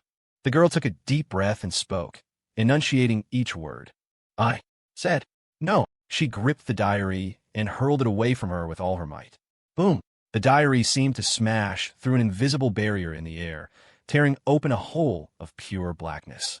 In that instant, the vision of the bedroom in Northwood fractured, riddled with cracks, and then collapsed into the void. A tide of lightless darkness rushed in, swallowing her whole. In that moment, Claire felt as if she had fallen into a deep, dark ocean, a crushing sense of weightlessness. She couldn't tell up from down, left from right. She fought to open her eyes, but her eyelids grew heavier and heavier. Her consciousness was fading again, threatening to dissolve into the black abyss. In the haze, she felt something pecking at her cheek, a ticklish, prodding sensation. It grew more insistent, more forceful, until it actually started to hurt. She managed to regain a sliver of consciousness. Claire tried to rally, but she didn't have the strength. The drowsy fog was rolling in again. Dimly, she felt someone gently shaking her. A familiar, gentle female voice seemed to be calling to her from a great distance. Claire! Claire! The voice grew closer, clearer. Claire, wake up! Claire! Claire! With those calls, with that gentle push, Claire felt a sudden surge of strength, as if her soul had snapped back into her body. She kicked hard, fighting her way up from the darkness. Her eyes flew open. Claire sat bolt upright at the low table, gasping for air like a traveler who had nearly drowned in the river of time. Her chest heaved, her breaths coming in ragged gulps. She frantically looked around. She was still in the dilapidated courtyard of the Sanctuary of Awakening. It was still dusk. The mountain air, cool as night began to fall, was crisp and real, invigorating her senses. Relief washed over her. Only then did Claire notice someone else was there. She turned her head. Lily Lou was looking at her with concern. Are you okay? You were asleep for a moment. Before she could finish, Claire threw her arms around her, hugging her so tightly that Lily stumbled, caught completely off guard. What's wrong? Finally, Claire let her go. She took a deep breath, trying to calm her still racing heart. Nothing. Then she looked up at the humanities department's girl and said, completely out of the blue, would you be interested in being a bridesmaid? Lily was baffled. Huh? The sudden question completely blindsided Lily Lou. She stared dumbfounded. A bridesmaid? Claire nodded. Yes. Lily processed it for a second, then couldn't help but find the situation absurd. Setting aside the fact that any wedding was probably years away, there was a more important issue. Even though she'd given up on her feelings for Leo, they had been direct rivals not long ago. Inviting a former love rival to be a bridesmaid. It was just weird. Lily shook her head and smiled at Claire. You've got to be joking. But before she could say more, Claire cut her off. I'm not joking. If it's okay with you, I hope you'll be my bridesmaid one day. Lily almost laughed again, but then she met Claire's gaze and froze. Claire's face was completely serious. There wasn't a hint of a joke in her expression. Something in Lily's heart stirred. She took a quiet breath and smiled. Okay, it would be my honor. But Claire shook her head, correcting her with grave sincerity. No, the honor would be mine. Lily didn't know the truth. Only Claire knew that in that moment, her timely arrival and gentle voice, a seemingly random act, had been critically important. It had pulled her back from the brink of drowning in darkness, allowed her to break the surface and return to this world, the world where Leo was.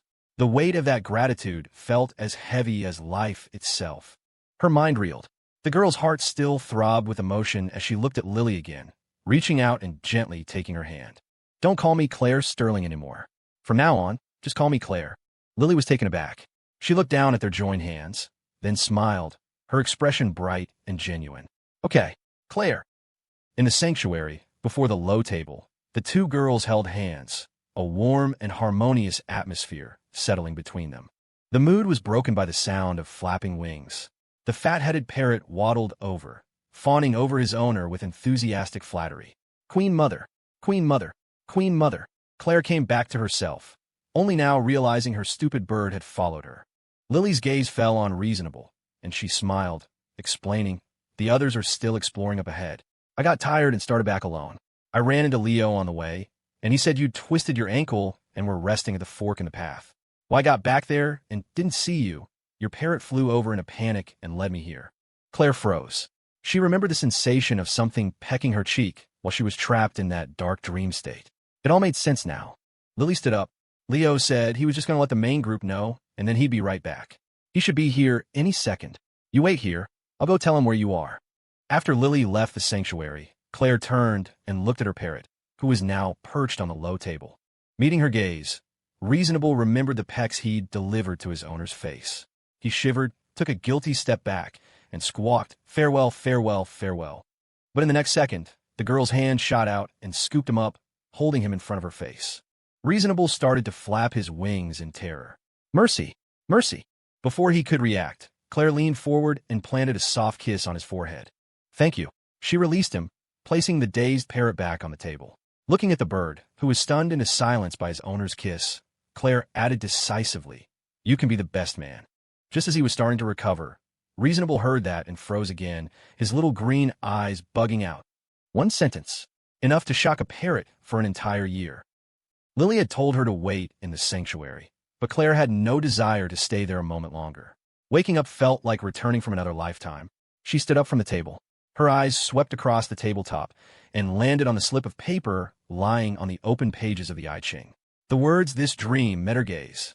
Claire's expression hardened. A flicker of emotion crossed her face as understanding finally dawned. She looked around the courtyard. It was still serene and dilapidated, every brick and blade of grass still humming with that mystical energy. Awakening. The sanctuary of awakening. You don't realize it's a dream until you finally wake up. What fitting name. A coldness crept into Claire's expression as she turned her head and looked at the three statues inside the hall.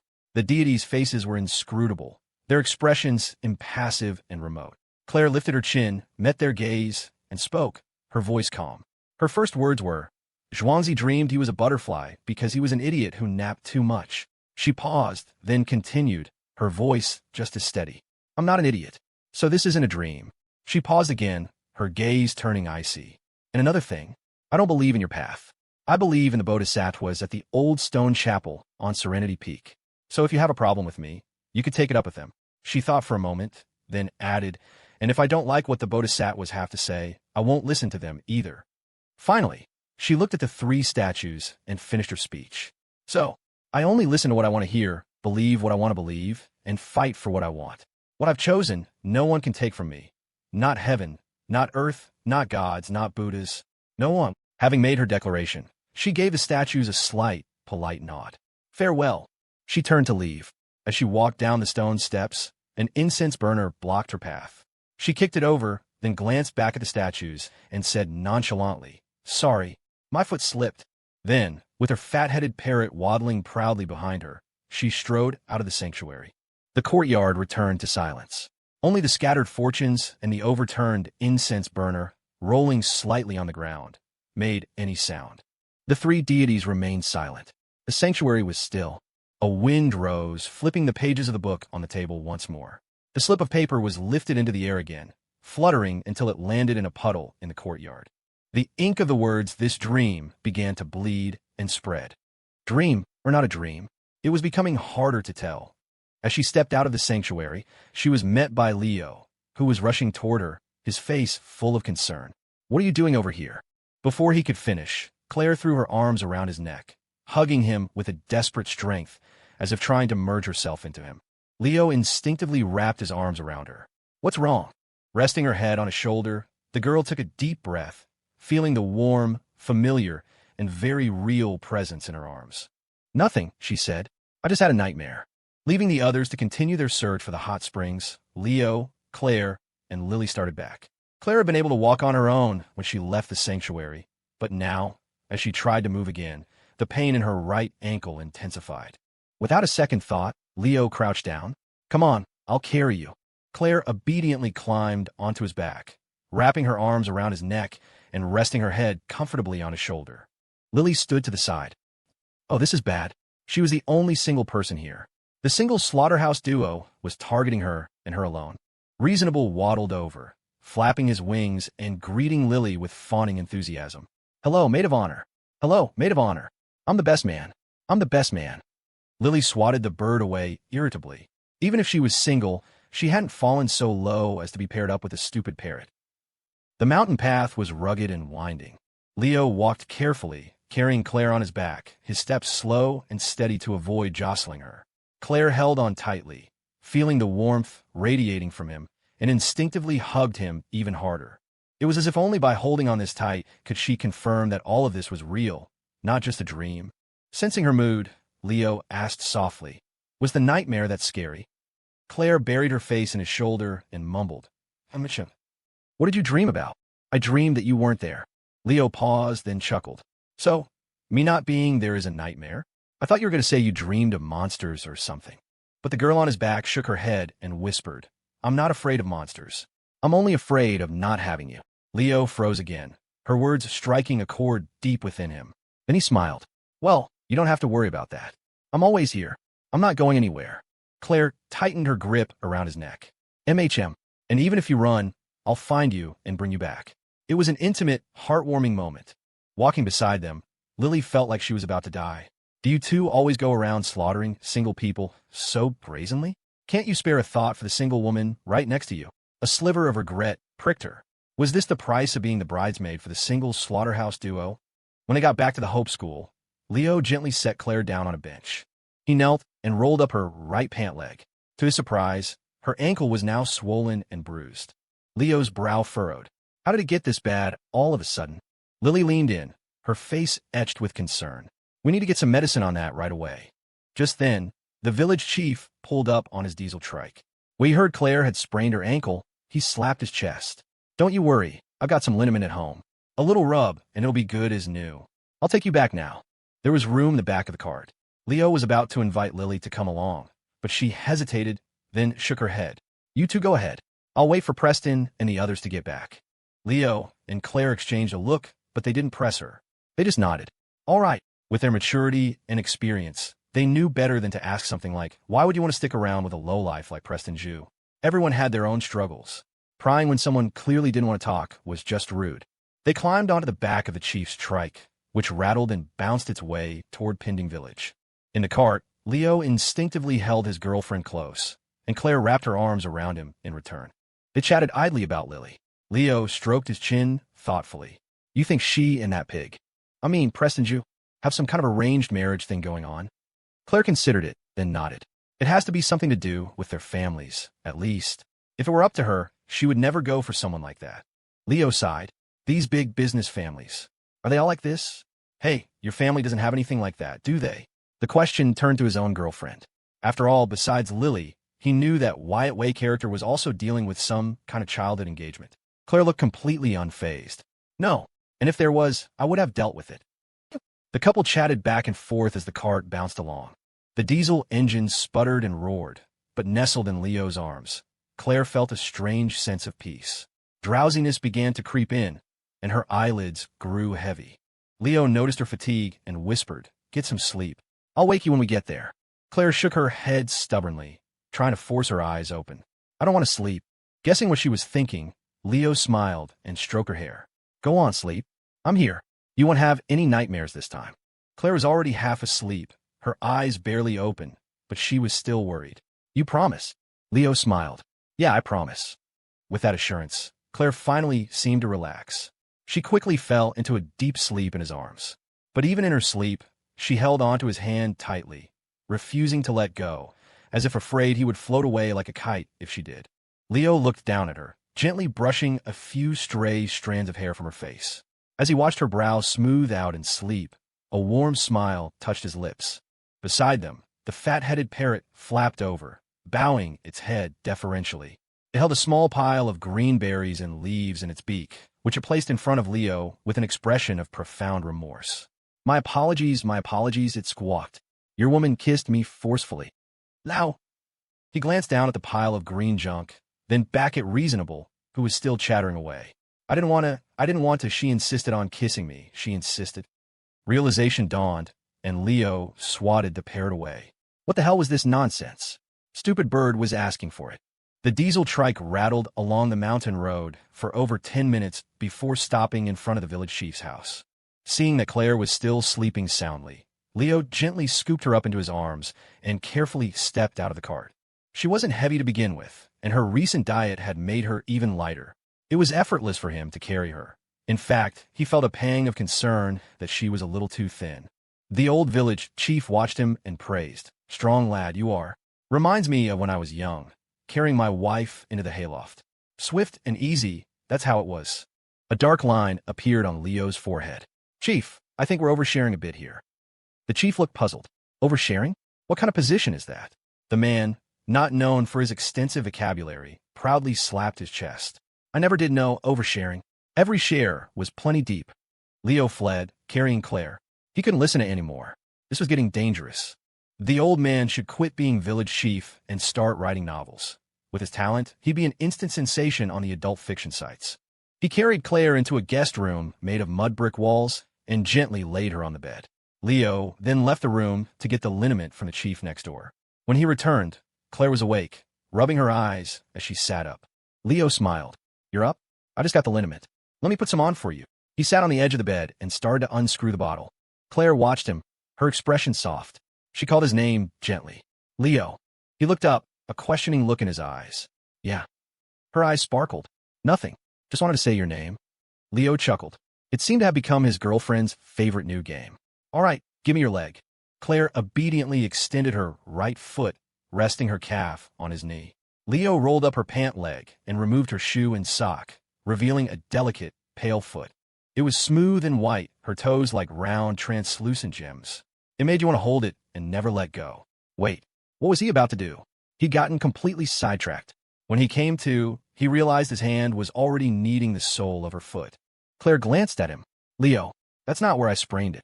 Leo retracted his hand with righteous dignity. "I know. I was just doing a thorough check just in case." When his gaze returned to her ankle, his brow furrowed again. Her normally slender, delicate ankle was now swollen and bruised. It hurt just to look at it. He was also confused. "It didn't seem this bad right after you twisted it. What happened?" Claire explained nonchalantly. "I saw an incense burner in the sanctuary, so I kicked it again." Leo, when it registered, he didn't know whether to laugh or cry. "Why are you picking a fight with an incense burner? Was it worth it?" Claire nodded without hesitation. "Worth it. I feel much better now." Leo was completely lost. But Claire's mind flashed back to her experience in the Sanctuary of Awakening, to that terrifying encounter that was neither dream nor reality. Even thinking about it now made her heart flutter with residual fear. The thought of the sanctuary brought a chill to her eyes. She looked up at Leo and said seriously, "Sanctuaries are bad. From now on, we hate Taoist priests." Leo's head was swimming with question marks. "Huh." Claire didn't explain further. Instead, she remembered something else and added, "Oh, by the way, Lily Lou is going to be a bridesmaid at our wedding." Leo was even more baffled. Bridesmaid? But the confusion didn't stop there, because his girlfriend immediately followed up with, "And we're adding reasonable as a best man." Leo, his head was about to explode with questions. What was any of this about? Just then, the fat-headed parrot flapped into the room. Hearing his owner's words, he puffed up his chest and flew around smugly. "Reasonable, reasonable, reasonable." Claire looked at her parrot, her expression filled with genuine appreciation. "Reasonable was very good today. He deserves a reward." Hearing the praise, the parrot puffed out his chest even further, his tail feathers practically pointing to the sky. His joy was short-lived. The decisive voice of Bertha soon sealed his fate. "When we get home, I'll cook a grand feast myself." Thump! The stunned parrot dropped out of the air and hit the floor. The bird's heart turned to ash. "Oh no, I knew it. I knew I wouldn't get away with pecking her on the face. She's still holding a grudge." As evening fell, smoke curled from the rooftops of Pending Village. The Berkeley students were all staying the night, and a magnanimous village chief had announced that everyone was invited to his house. He was slaughtering a pig and chickens for a grand feast to show his gratitude and welcome. "We're poor here in the village, ain't got much else," he declared, slapping his chest. "But when guests come, there must be good food and good wine." He roped in a few other villagers to help with the cooking. The two advisors, Alex and Ms. Sullivan, also pitched in. Leo, having twice proven his skills with large-scale cooking, took charge of the main dishes after treating Claire's ankle. Soon, platters of fragrant, steaming food were being carried out to the large tables in the chief's front yard. Not long after, Marco Shaw and the others returned from their expedition with Chun Irwa and Zhang Lily. Everyone happily sat down to eat. The courtyard was simple and rustic, but under the night sky, with the cool mountain breeze, eating the hot, delicious food had a special charm. The atmosphere was lively and boisterous. Marco excitedly recounted their adventure. He said they had found the natural hot springs, and the location was perfect. It was too late today, but they absolutely had to go try tomorrow. The old village chief perked up and interjected, "Oh, those springs have been there forever. When I was young, I took my old lady there for a dip. Let me tell you, it was something else." Before he could finish, a few villagers hastily cut him off. "Chief, maybe don't share that story with everyone. If your wife finds out, she'll tan your hide again." After polishing off the feast, the drinking began. The villagers were simple and warm-hearted, constantly raising their glasses to the students. The Berkeley kids were more than happy to oblige, downing their drinks to roaring cheers. Time slipped by. The cool evening breeze couldn't dissipate the warmth of human connection. At the table, Claire watched the lively scene, a sense of peace settling over her. The harrowing experience in the mountain sanctuary seemed to fade away, washed out by the vibrant tapestry of life before her. Leo, sitting beside her, took off his jacket and draped it over her shoulders. He smiled at the boisterous scene. "Makes you wish days like this could last forever, doesn't it?" Claire looked at him and smiled back. "MHM." She reached out and took his hand. "Forever. And with you." It felt like the joy would never end, but the feast would last until dawn. But things rarely go as planned. In the distance, a low, muffled clap of thunder rumbled through the clouds. Leo and Claire both stiffened, instinctively turning their heads toward the sound. In the distance, the night sky was dark and heavy. The moon had vanished behind the clouds. A soft pattering sound began. A few drops of water splashed into the cups on the table, spilling over the rims and wetting the wood. Marco looked up at the sky, confused. He held out his hand, feeling the cool drops on his palm. "Is it raining?"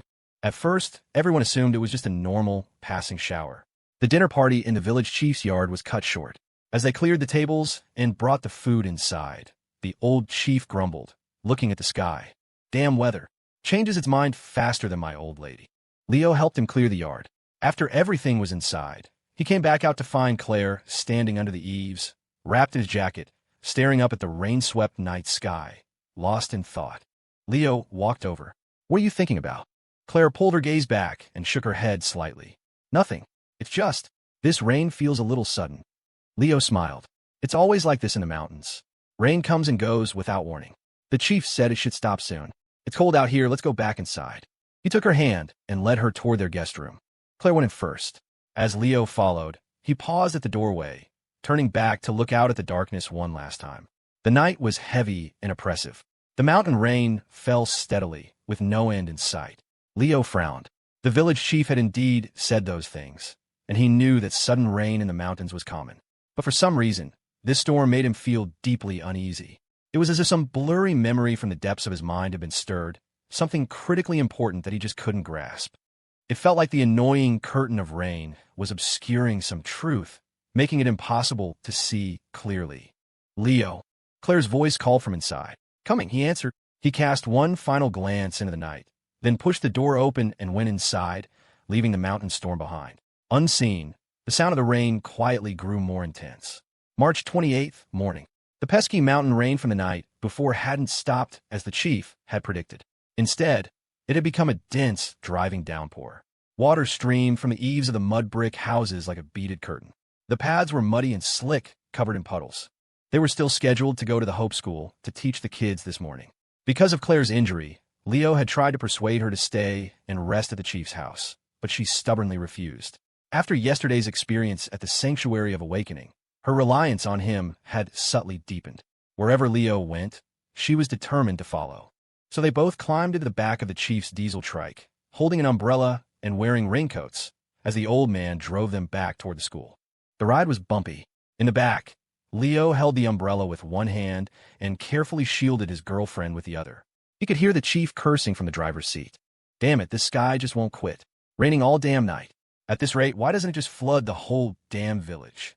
It was an idle, frustrated curse, but made both Leo and Claire jolt in the back. Both of them felt that flicker of recognition again, that sense of something they couldn't quite grasp. But just as quickly, the feeling slipped away. They instinctively looked at each other. "You okay?" "Yeah, I'm fine." They said they were fine, but a quiet unease, heavy as a stone, had settled in both their hearts. When they arrived at the Hope School, the sky was dark, and the rain showed no signs of letting up. The number of students was down by nearly half. Many of the children from other villages couldn't make it in this weather. Marco and the other guys were disappointed. This weather meant no trip to the hot springs today. The kids were disappointed too. It was Saturday, so there were no regular classes scheduled. They were supposed to have outdoor activities, but now they were stuck inside. Son E, the school's teacher, remained optimistic. "It's no big deal, just a little rain. It's common in the mountains. It'll probably stop this afternoon." He skillfully went from child to child, cheering them up. The advisors, Ms. Sullivan and Alex, also helped out, getting the Berkeley students to play games with the children. Marco pulled out his phone with a grand flourish. "All right, who said there were no video games yesterday? Let your big brother show you the wonders of garden grab." Molly eagerly pulled a novel out of her bag, and a group of little girls gathered around, their eyes shining. "Miss Molly, we want to hear more of that story about the domineering female CEO." Dylan was once again surrounded by kids with dreams of becoming ninjas, forced to lead them in practicing hand seals. Leon was mobbed by a group of hungry little ones, all looking up at him with pleading eyes. The date cake guy got the hint. He reached into his pocket and produced a handful of date cakes. "Here you go. Don't eat too many, or you'll get cavities." The kids erupted in cheers. The atmosphere was cheerful, the children's smiles returning. But by noon, the rain outside hadn't stopped. In fact, it was coming down even harder, accompanied by a howling wind. Inside, Marco, who was showing some kids garden grab, suddenly cried out, "Hey, what happened to the internet?" The other Berkeley students checked their phones. A ripple of agitation went through the room. "I've got no signal either. What's going on?" Son E went outside with his phone, intending to call the village chief. He returned a few moments later, looking apologetic, explaining that the signal was too weak to make a call. He then reassured everyone that this had happened before. The signal tower on a mountain was probably having issues and would be fixed soon. At noon, everyone had a simple lunch in the classroom.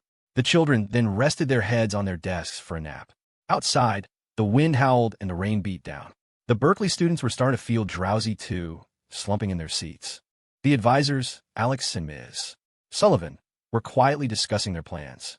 With this weather, their scheduled departure in the evening might have to be postponed.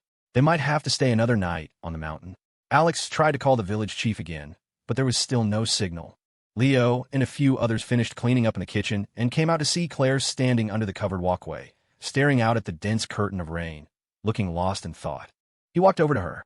"What's on your mind?" Claire shook her head. "I have a bad feeling." She pointed to her heart. "Right here. Something feels wrong." Leo smiled and naturally put an arm around her. "It's okay. It's just rain." The chief and son E both said it's coming up here.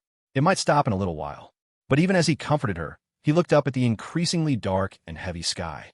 The relentless downpour showed no signs of stopping, and the feeling of unease in his own heart was growing stronger. In the afternoon, the mountain storm intensified. The rain came down in sheets, driven by a gale-force wind that slammed fat droplets against the classroom windows. The children were getting scared. The Berkeley students rushed to comfort them, distracting them with snacks, books, and games. But even they couldn't help but glance nervously out the window from time to time. The sheer force of the storm was terrifying. Around 2:30, the village chief arrived, drenched despite the weather, driving his trike through the deluge. He wiped the rain from his face and explained that the signal tower had been knocked down by the wind. Repairs wouldn't be possible for a while. To make matters worse, the torrential rain had turned the mountain roads into a slick, muddy mess. The path from the school to the village was now impassable. The chief looked ashamed as he explained the situation to the advisors. For their own safety, not only could they not leave the mountain tonight, but they would likely have to spend the night at the school. Ms. Sullivan and Alex quickly reassured him that they understood and it was no trouble. Leo and Claire overheard the conversation, and a flicker of worry crossed their faces. But when they looked at each other, they quickly masked their concern with a smile, trying to reassure one another. But the quiet feeling of dread in their hearts was only getting stronger. As evening approached, there was finally some good news. The rain began to slacken, and the howling wind started to die down. By the time they finished dinner, the storm had gentled into a mild drizzle. The children cheered and ran out onto the playground, splashing joyfully in the puddles. The Berkeley students let out a collective sigh of relief, smiles returning to their faces. As night fell, Sun, E, Alex, and Ms. Sullivan began clearing out a few classrooms to prepare sleeping areas for everyone. Leo went to get first aid kit from Sun E to redress Claire's ankle. As he was coming out of Sun Yi's room, he heard arguing from around the corner. It was Lily Lu and Preston Zhu. Leo paused, listening. Preston was complaining loudly that he never would have come to this godforsaken place if it weren't for Lily, and now, because of the stupid weather, he had to spend the night in this dump. Lily's reply was just as sharp. She said she had never forced him to come. He had insisted on tagging along. The argument escalated, and Preston's voice rose. You think I don't know you like that Leo guy? Give it up. He's already got a woman like Claire Sterling. Lily was stunned for a moment. Then her voice filled with anger. Don't you dare make things up. And even if I did like him, it's none of your business. A person like you can't even compare to someone like him. Preston sneered. I can't compare to him. What is he? He can sing and cook. You can hire an entertainer and a chef for a little money. Get your head on straight, Lily. Only a man with my family background, a man like me, can protect you from a storm. The argument ended with Preston storming off in a rage. Lily was left standing there. She turned and saw Leo in the hallway. She froze for a second, then managed to smile. You heard that? Sorry you had to see that joke. His presence discovered. Leo walked over, glancing in the direction Preston had gone. You can do better than that. Lily tucked a stray strand of hair behind her ear and smiled faintly. I suppose, but it's not my choice to make. My family has already decided. Leo raised an eyebrow. You're going to go along with it? A bitter smile touched her lips. I should. After all, without my family, the dazzling Lily Lu wouldn't exist. But Leo shook his head. The way I see it, even without your family, you'd still be the amazing girl of the humanities department. Gracious and kind, a brilliant pianist, the goddess worshipped by half the guys at school. Except when it comes to getting hot food at the dining hall, the high EQ part of his brain added silently. Lily stared at him, stunned. Leo smiled. So, don't sell yourself short. You're great. Don't let any toad come and muddy the waters. Lily burst out laughing, covering her mouth.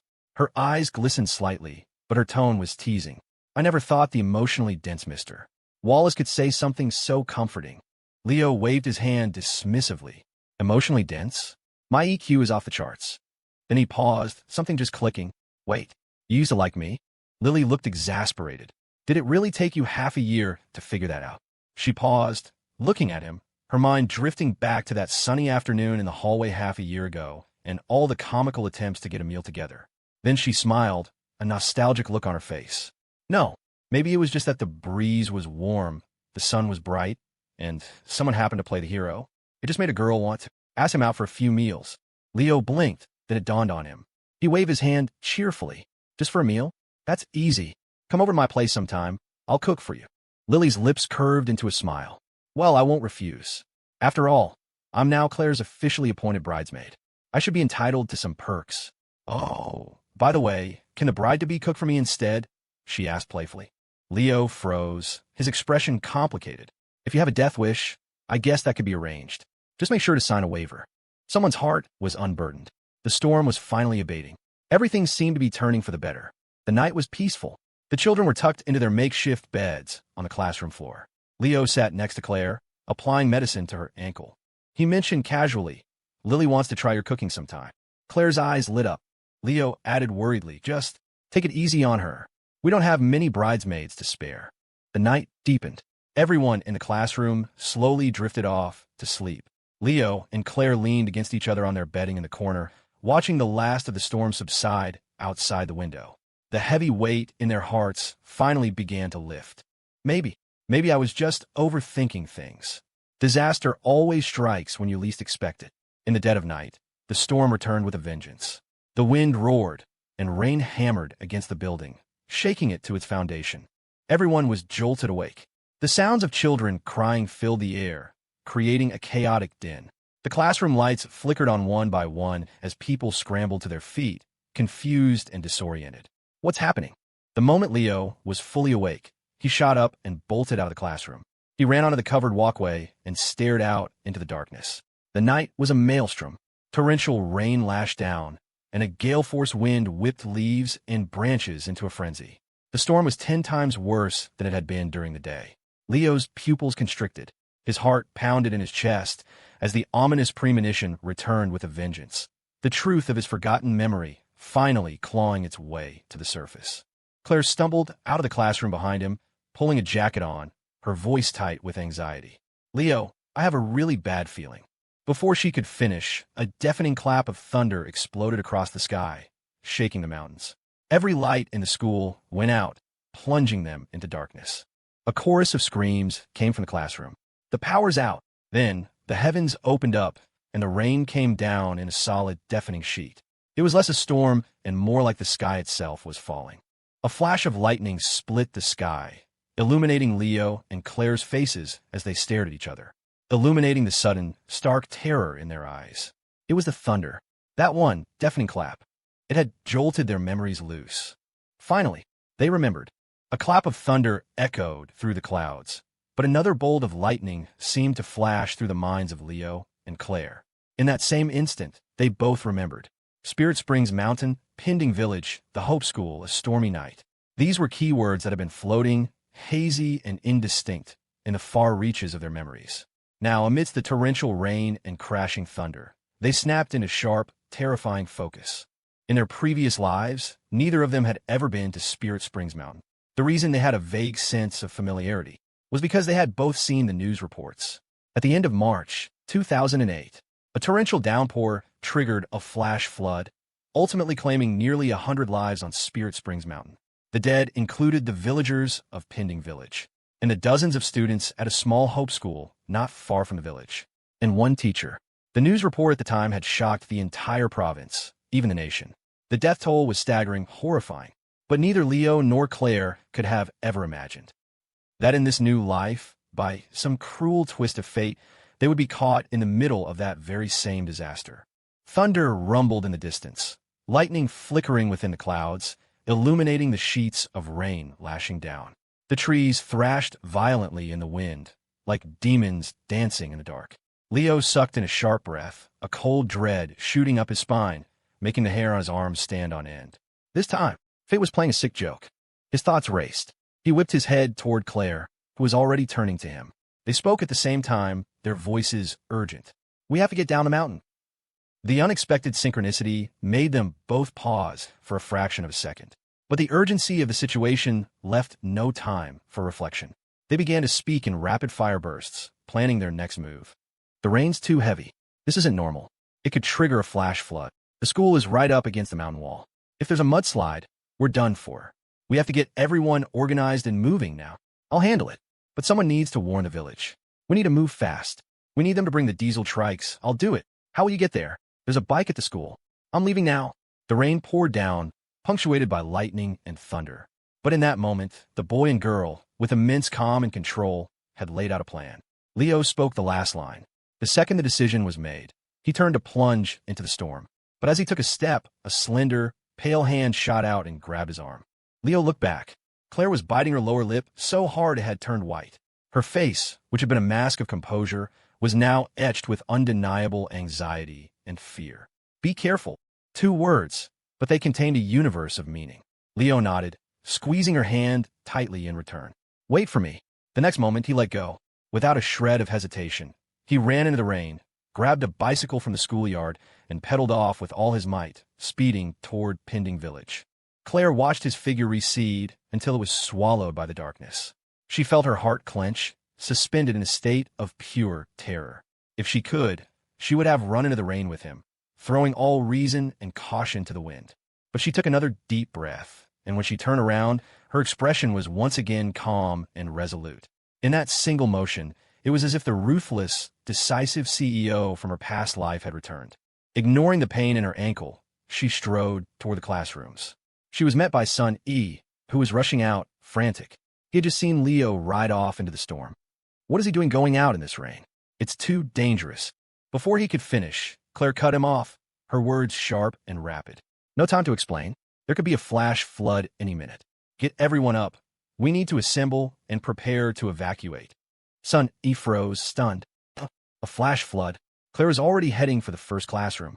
She glanced back and saw him still standing there, dazed. She barked. "What are you waiting for? Go." The force of her command jolted son E back to reality. He didn't even have time to wonder how this cold, beautiful girl could possess such a commanding presence. He just nodded forcefully and ran toward the next classroom. Right. The wind howled, and the rain felt like the sky was collapsing. Leo pedaled furiously, flying down the winding, rugged mountain road. The path was a slick, muddy river, pocked with puddles. Splatters of mud quickly coated his pants and the bike frame. In this weather, on this road, even walking was treacherous. One misstep and you could fall. Riding a bike was madness. But Leo couldn't afford to think about his own safety. He strained his eyes, peering into the pitch-black road ahead, relying on the occasional flashes of lightning to navigate. He pushed down on the pedals with all his strength, almost lifting himself off the seat. Only one thought consumed him. Faster. He remembered the news report. The sudden downpour had caused the streams on Spirit Springs Mountain to swell rapidly, feeding into the main river and triggering a flash flood and mudslides. The torrent had washed over everything, burying it all. The villagers hadn't reacted in time. By the time they realized what was happening, only a few had managed to escape on their diesel trikes. As for the children at the Hope School, they had stood no chance against the crashing mudslide. It had been a horrific tragedy, but in this life there was still a chance. There was still time. Leo didn't know why he, a man reborn, hadn't even had a chance to enjoy the perks of his second chance before being thrown into one life-threatening crisis after another. But as someone who had lived this life before, if he encountered something like this, he had to use every ounce of his strength to rewrite the tragic ending. Faster, faster! Under the curtain of rain, soaked to the bone, Leo gritted his teeth and pushed harder on the pedals. Thunder cracked across the sky. A bolt of lightning flashed, illuminating the mountain path. And on that winding road, the figure on the bicycle seemed to move as fast as the lightning itself. Pending Village was shrouded in the same inky blackness. Leo rode his bicycle straight through the front gate of the village chief's yard, practically crashing it down. The old chief, already dressed in a traditional straw raincoat and holding a kerosene lamp, was just coming out of his house. He stared at the drenched, disheveled Leo, his mouth hanging open in shock. "Itch, how did you get back?" Leo had no time for explanations. He spoke in a rapid torrent. The storm could trigger a flash flood. "We can't stay on the mountain. Everyone, we have to leave now." Unlike Son E, the experienced old village chief understood the danger instantly. He looked up at the demonic fury of the storm, and his face hardened. Without a shred of hesitation, he nodded firmly and gritted his teeth. "Son of a bitch of a sky. Let's go." 30 seconds later, the village's only functioning loudspeaker crackled to life with the chief's powerful roar. "Everyone, wake the hell up. A flash flood is coming. Don't panic. Village cadres, organize the people. Get the women and children out first. I need 10 diesel trikes. You're coming with me to the school to save the kids." Thunder rolled through the night sky, but for a moment, it was drowned out by the force of the old chief's voice. The announcement echoed through the village. Immediately, the quiet hamlet erupted into a flurry of shouts and activity. The entire village was mobilized. At the school, the children and the Berkeley students had been woken up and herded onto the covered walkway outside the classrooms. In the dark, with no emergency lights or flashlights, the air was thick with confusion and the sound of frightened children crying. The atmosphere was on the verge of chaos. It wasn't just the local children. Many of the Berkeley students, seeing the sky pour down with such terrifying force and the trees bending to the point of breaking, felt their own faces pale with fear. This is a natural disaster. Are we going to be okay? Panic began to ripple through the crowd. What are we waiting for? We have to get down the mountain. Why isn't anyone coming to rescue us? Did the people from the village just run off and leave us? As these whispers spread, the crowd grew more agitated. Standing at the front, Claire whipped around and unleashed a furious shout. "Everyone shut up. Do not create your own panic. Leo has already gone to the village for help, and the chief will be here soon. The next person I hear spreading fear, I will personally tape their mouth shut." Her face was like ice, her voice radiating a cold authority that shocked everyone into silence. The hallway quieted down. Son E ran over, his face slick with sweat and anxiety. "I think that's everyone. How long until the villagers get here? I just saw some signs of a landslide on a mountain behind the school." He wasn't the only one. The advisors, Alex and Ms. Sullivan, crowded around Claire, their voices low and urgent. "Claire, how long has Leo been gone? With this rain and the roads. You don't think he could have?" Claire cut them off before they could finish. "No." Her voice was absolute, unshakable. "Just wait. He'll be here any minute." Her conviction was so strong it seemed to have a calming effect. Son E, Alex, and Ms. Sullivan exchanged a look, and their expressions relaxed slightly. They nodded forcefully. Okay, we'll do another head count and keep everyone organized. As they hurried away, Claire turned back to stare into the darkness. The night was a wall of black, punctuated only by the driving rain. Her face remained a mask of calm composure, but her hands, hidden from view, were clenched into tight fists, her nails digging so hard into her palms they threatened to draw blood. Don't panic, don't panic. He'll come back. He promised me. Finally, a faint rumbling sound carried through the storm, the sound of an engine. Marco Shaw's ears perked up, his face breaking into a wide, excited grin. They're here. I hear them. Leo's brought people to get us. In that instant, Claire's eyes flew open, and she strained to see into the blackness. The engine roar grew louder. Then, a beam of light cut through the night.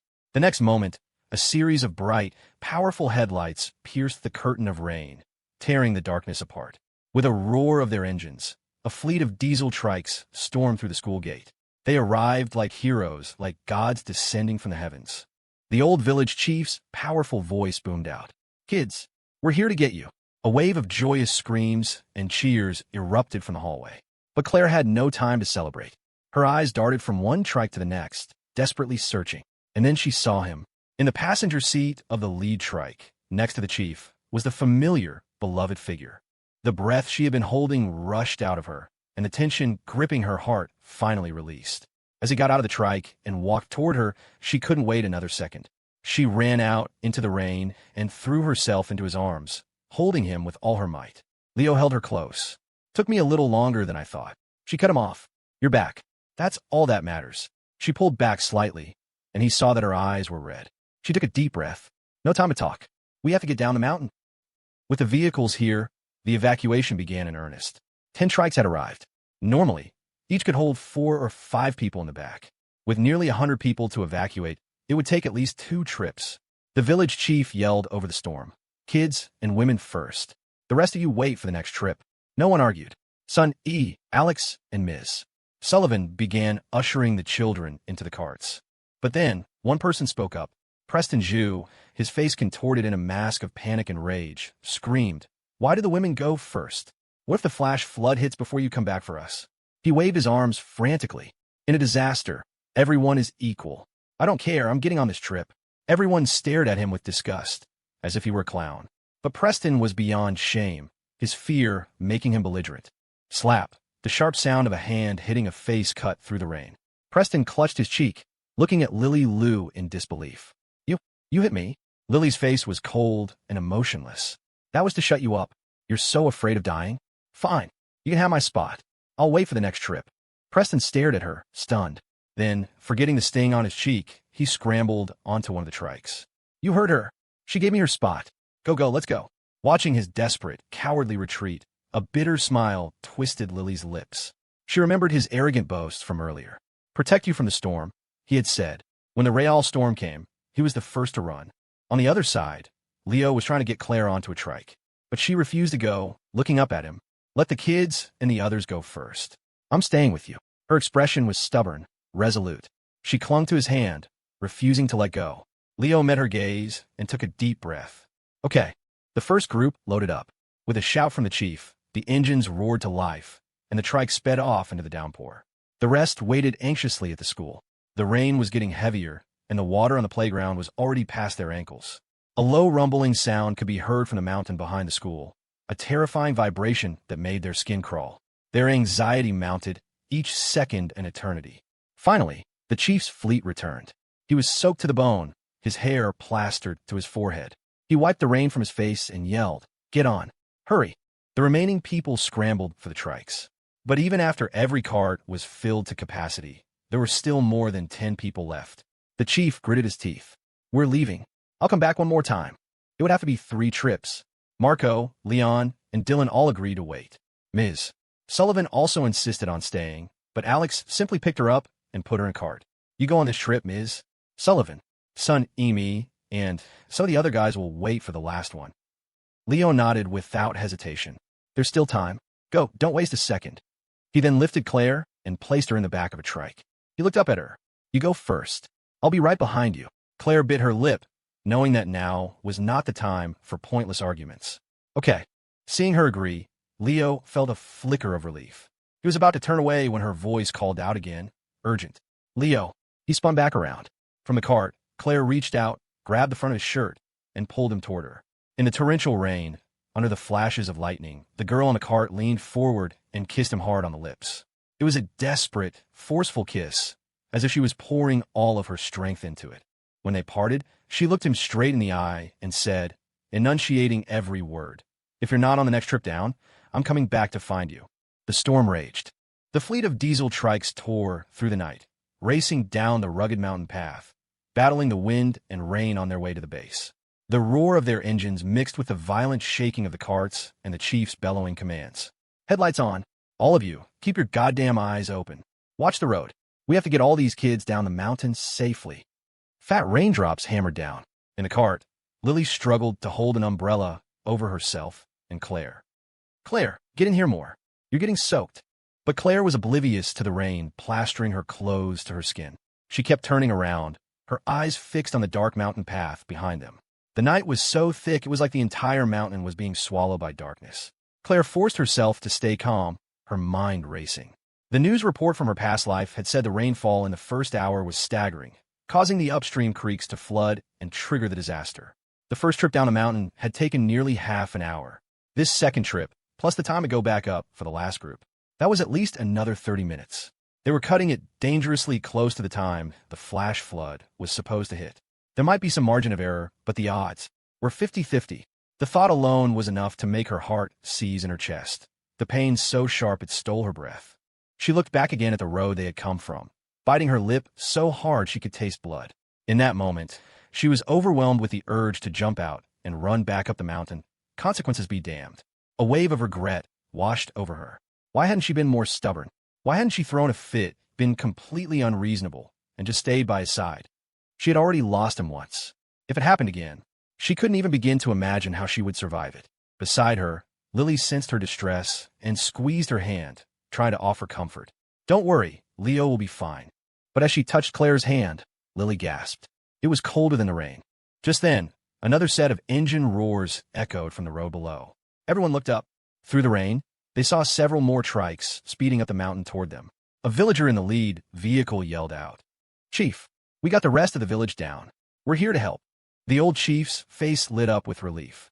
"Good lads. You did well. There's still Mr. Son and some college kids up on the mountain. Go. Get them." The night was dark, the rain relentless. At the Hope School, the last group, Leo, Son E, Alex, the guys from room 520, and a few other students, waited for rescue. They stood on the covered walkway, staring into the darkness, pacing like ants on a hot griddle. A communications student kept checking his phone. 13 minutes. They've been gone 13 minutes. To get down and come back up, if they're fast, maybe another 10 minutes. Leo heard the nervous self-reassurance, but said nothing, his own mind running a cold, hard calculation. The answer was, not enough time. The first round trip took nearly 30 minutes. By the time the second group was safely at the bottom, the weather and the road conditions would be even worse. To ensure their own safety, the rescue party would be forced to drive even slower on the way back up. A realistic estimate for their return was at least another 20 minutes. The problem was, Leo looked up at the dark sky, at the escalating violence of the storm, and listened. In the distance, he could hear it now, the faint, deep rumble of a flash flood. He took a sharp breath. The problem was, they probably didn't have 20 minutes. He remembered the news report. The flood had hit an hour after the downpour started, wiping out the village first, followed by the mudslide that buried the school. He glanced behind him. The steep mountain face that backed the school was visibly trembling, sending down a steady trickle of muddy water and loose rocks. Leo's eyes narrowed. This place was no longer safe. Without another moment of hesitation, he turned to the others and made a decision. "Let's go. We're moving out. We'll wait for them on the road." In that moment, he had become their de facto leader. No one, not even Son E or Alex, questioned his command. They all nodded grimly. "Okay, let's go. It'll save them some time, too." They threw on their raincoats, grabbed umbrellas, and plunged into the storm. The water in the schoolyard was already over their ankles, nearly up to their calves. Every step was a struggle against the wind and the current. It took them nearly 10 minutes to travel a few hundred yards to the main road. From this vantage point, the view was more open. They could see the road leading up the mountain. Behind them, the path forked toward Pending Village and the school. Just as they caught their breath, a massive, violent rumble echoed from the direction of the village. They whipped around, but could see nothing in the dark. Then came the unmistakable sound of buildings collapsing. The color drained from their faces. They knew what it was. The flash flood. The village is at a lower elevation. It's probably gone. If the flood had already passed through the village, it was only a matter of time before the school was buried. A wave of terrified relief washed over them. If they hadn't listened to Leo and left when they did, they would have been too late. Just as the thought crossed their minds, a violent gust of wind howled past, followed by a deafening clap of thunder. From the mountain wall beside them, dozens of massive boulders broke loose, tumbling straight toward them. Everyone scattered, shouting in panic. Alex was a second too slow. A boulder, half a yard in diameter, was about to hit him head-on. At the last second, he lunged. "Look out!" He slammed into Alex, tackling him to the ground. The boulder bounced over them, narrowly missing, before crashing into the other rocks and forming a waist-high barrier that blocked the road. The others rushed to help them up. "Alex, you okay?" "Holy shit, mister. Son, that was incredible." Alex was still shaking, but he looked at Son E with immense gratitude. "Thank you." Son E waved it off as he stood up. "Don't mention." He winced, sucking a sharp breath as he bent over, clutching his right leg. Everyone crowded around, asking what was wrong. Son E forced a grin and straightened up. "It's nothing. Just twisted it a little. No big deal. I'm tough as nails, huh?" Looking at Sun Yi's broad, cheerful smile, Leo was suddenly reminded of the details from that news report. In the aftermath of the disaster, when the rescue teams finally cleared the debris of the school, they found the body of a young teacher in a collapsed classroom. He had died with his arms outstretched, shielding several children beneath him. That teacher, posthumously named one of the province's 10 most inspiring figures of the year, was Sun E. Looking at the man before him, Leo managed a small smile. 2 lifetimes apart, but this young teacher's selfless, heroic spirit hadn't changed one bit. But this time, maybe just maybe, his fate could be rewritten. Suddenly, the sputtering roar of diesel engines cut through the storm. 2 sets of headlights pierced the darkness, illuminating the road. The group stared, their gazes clearing the rock barrier. They couldn't believe their eyes. "They're here. So fast." The voices of villagers yelled from the 2 approaching trikes. "Mister, Son, we dropped off the villagers and came straight back for you." Understanding dawned, followed by a wave of pure, unadulterated joy. Leo's spirits surged. "Quick, climb over and get in." The guys scrambled over the rocks, nimbly hoisting themselves into the back of the carts. With the first 2 trikes full, a third was already speeding up the road behind them. Only Leo and the injured Son E were left, still making their way over the rocks. Alex, Marco, and the others yelled from the carts, "Leo, mister. Son, hurry up. Hey, we'll help you." A few of them started to climb back out, but another shower of rocks rained down from the slope, narrowly missing them. At the same time, the first wave of the flood, a surge of muddy water, swept up the road, instantly rising to their shins, the force of it nearly knocking them off their feet. Leo roared, "Help with what?" "Just go. Son E and I will take the third one." The 2 villagers driving the trikes jolted to their senses. With a shout of "Hold on tight," they cranked their steering wheels, slammed on the gas, and sped back down the mountain. The third trike pulled up just as they left. The driver leaned out, yelling, "Mister, Son, Mister, Wallace, hurry."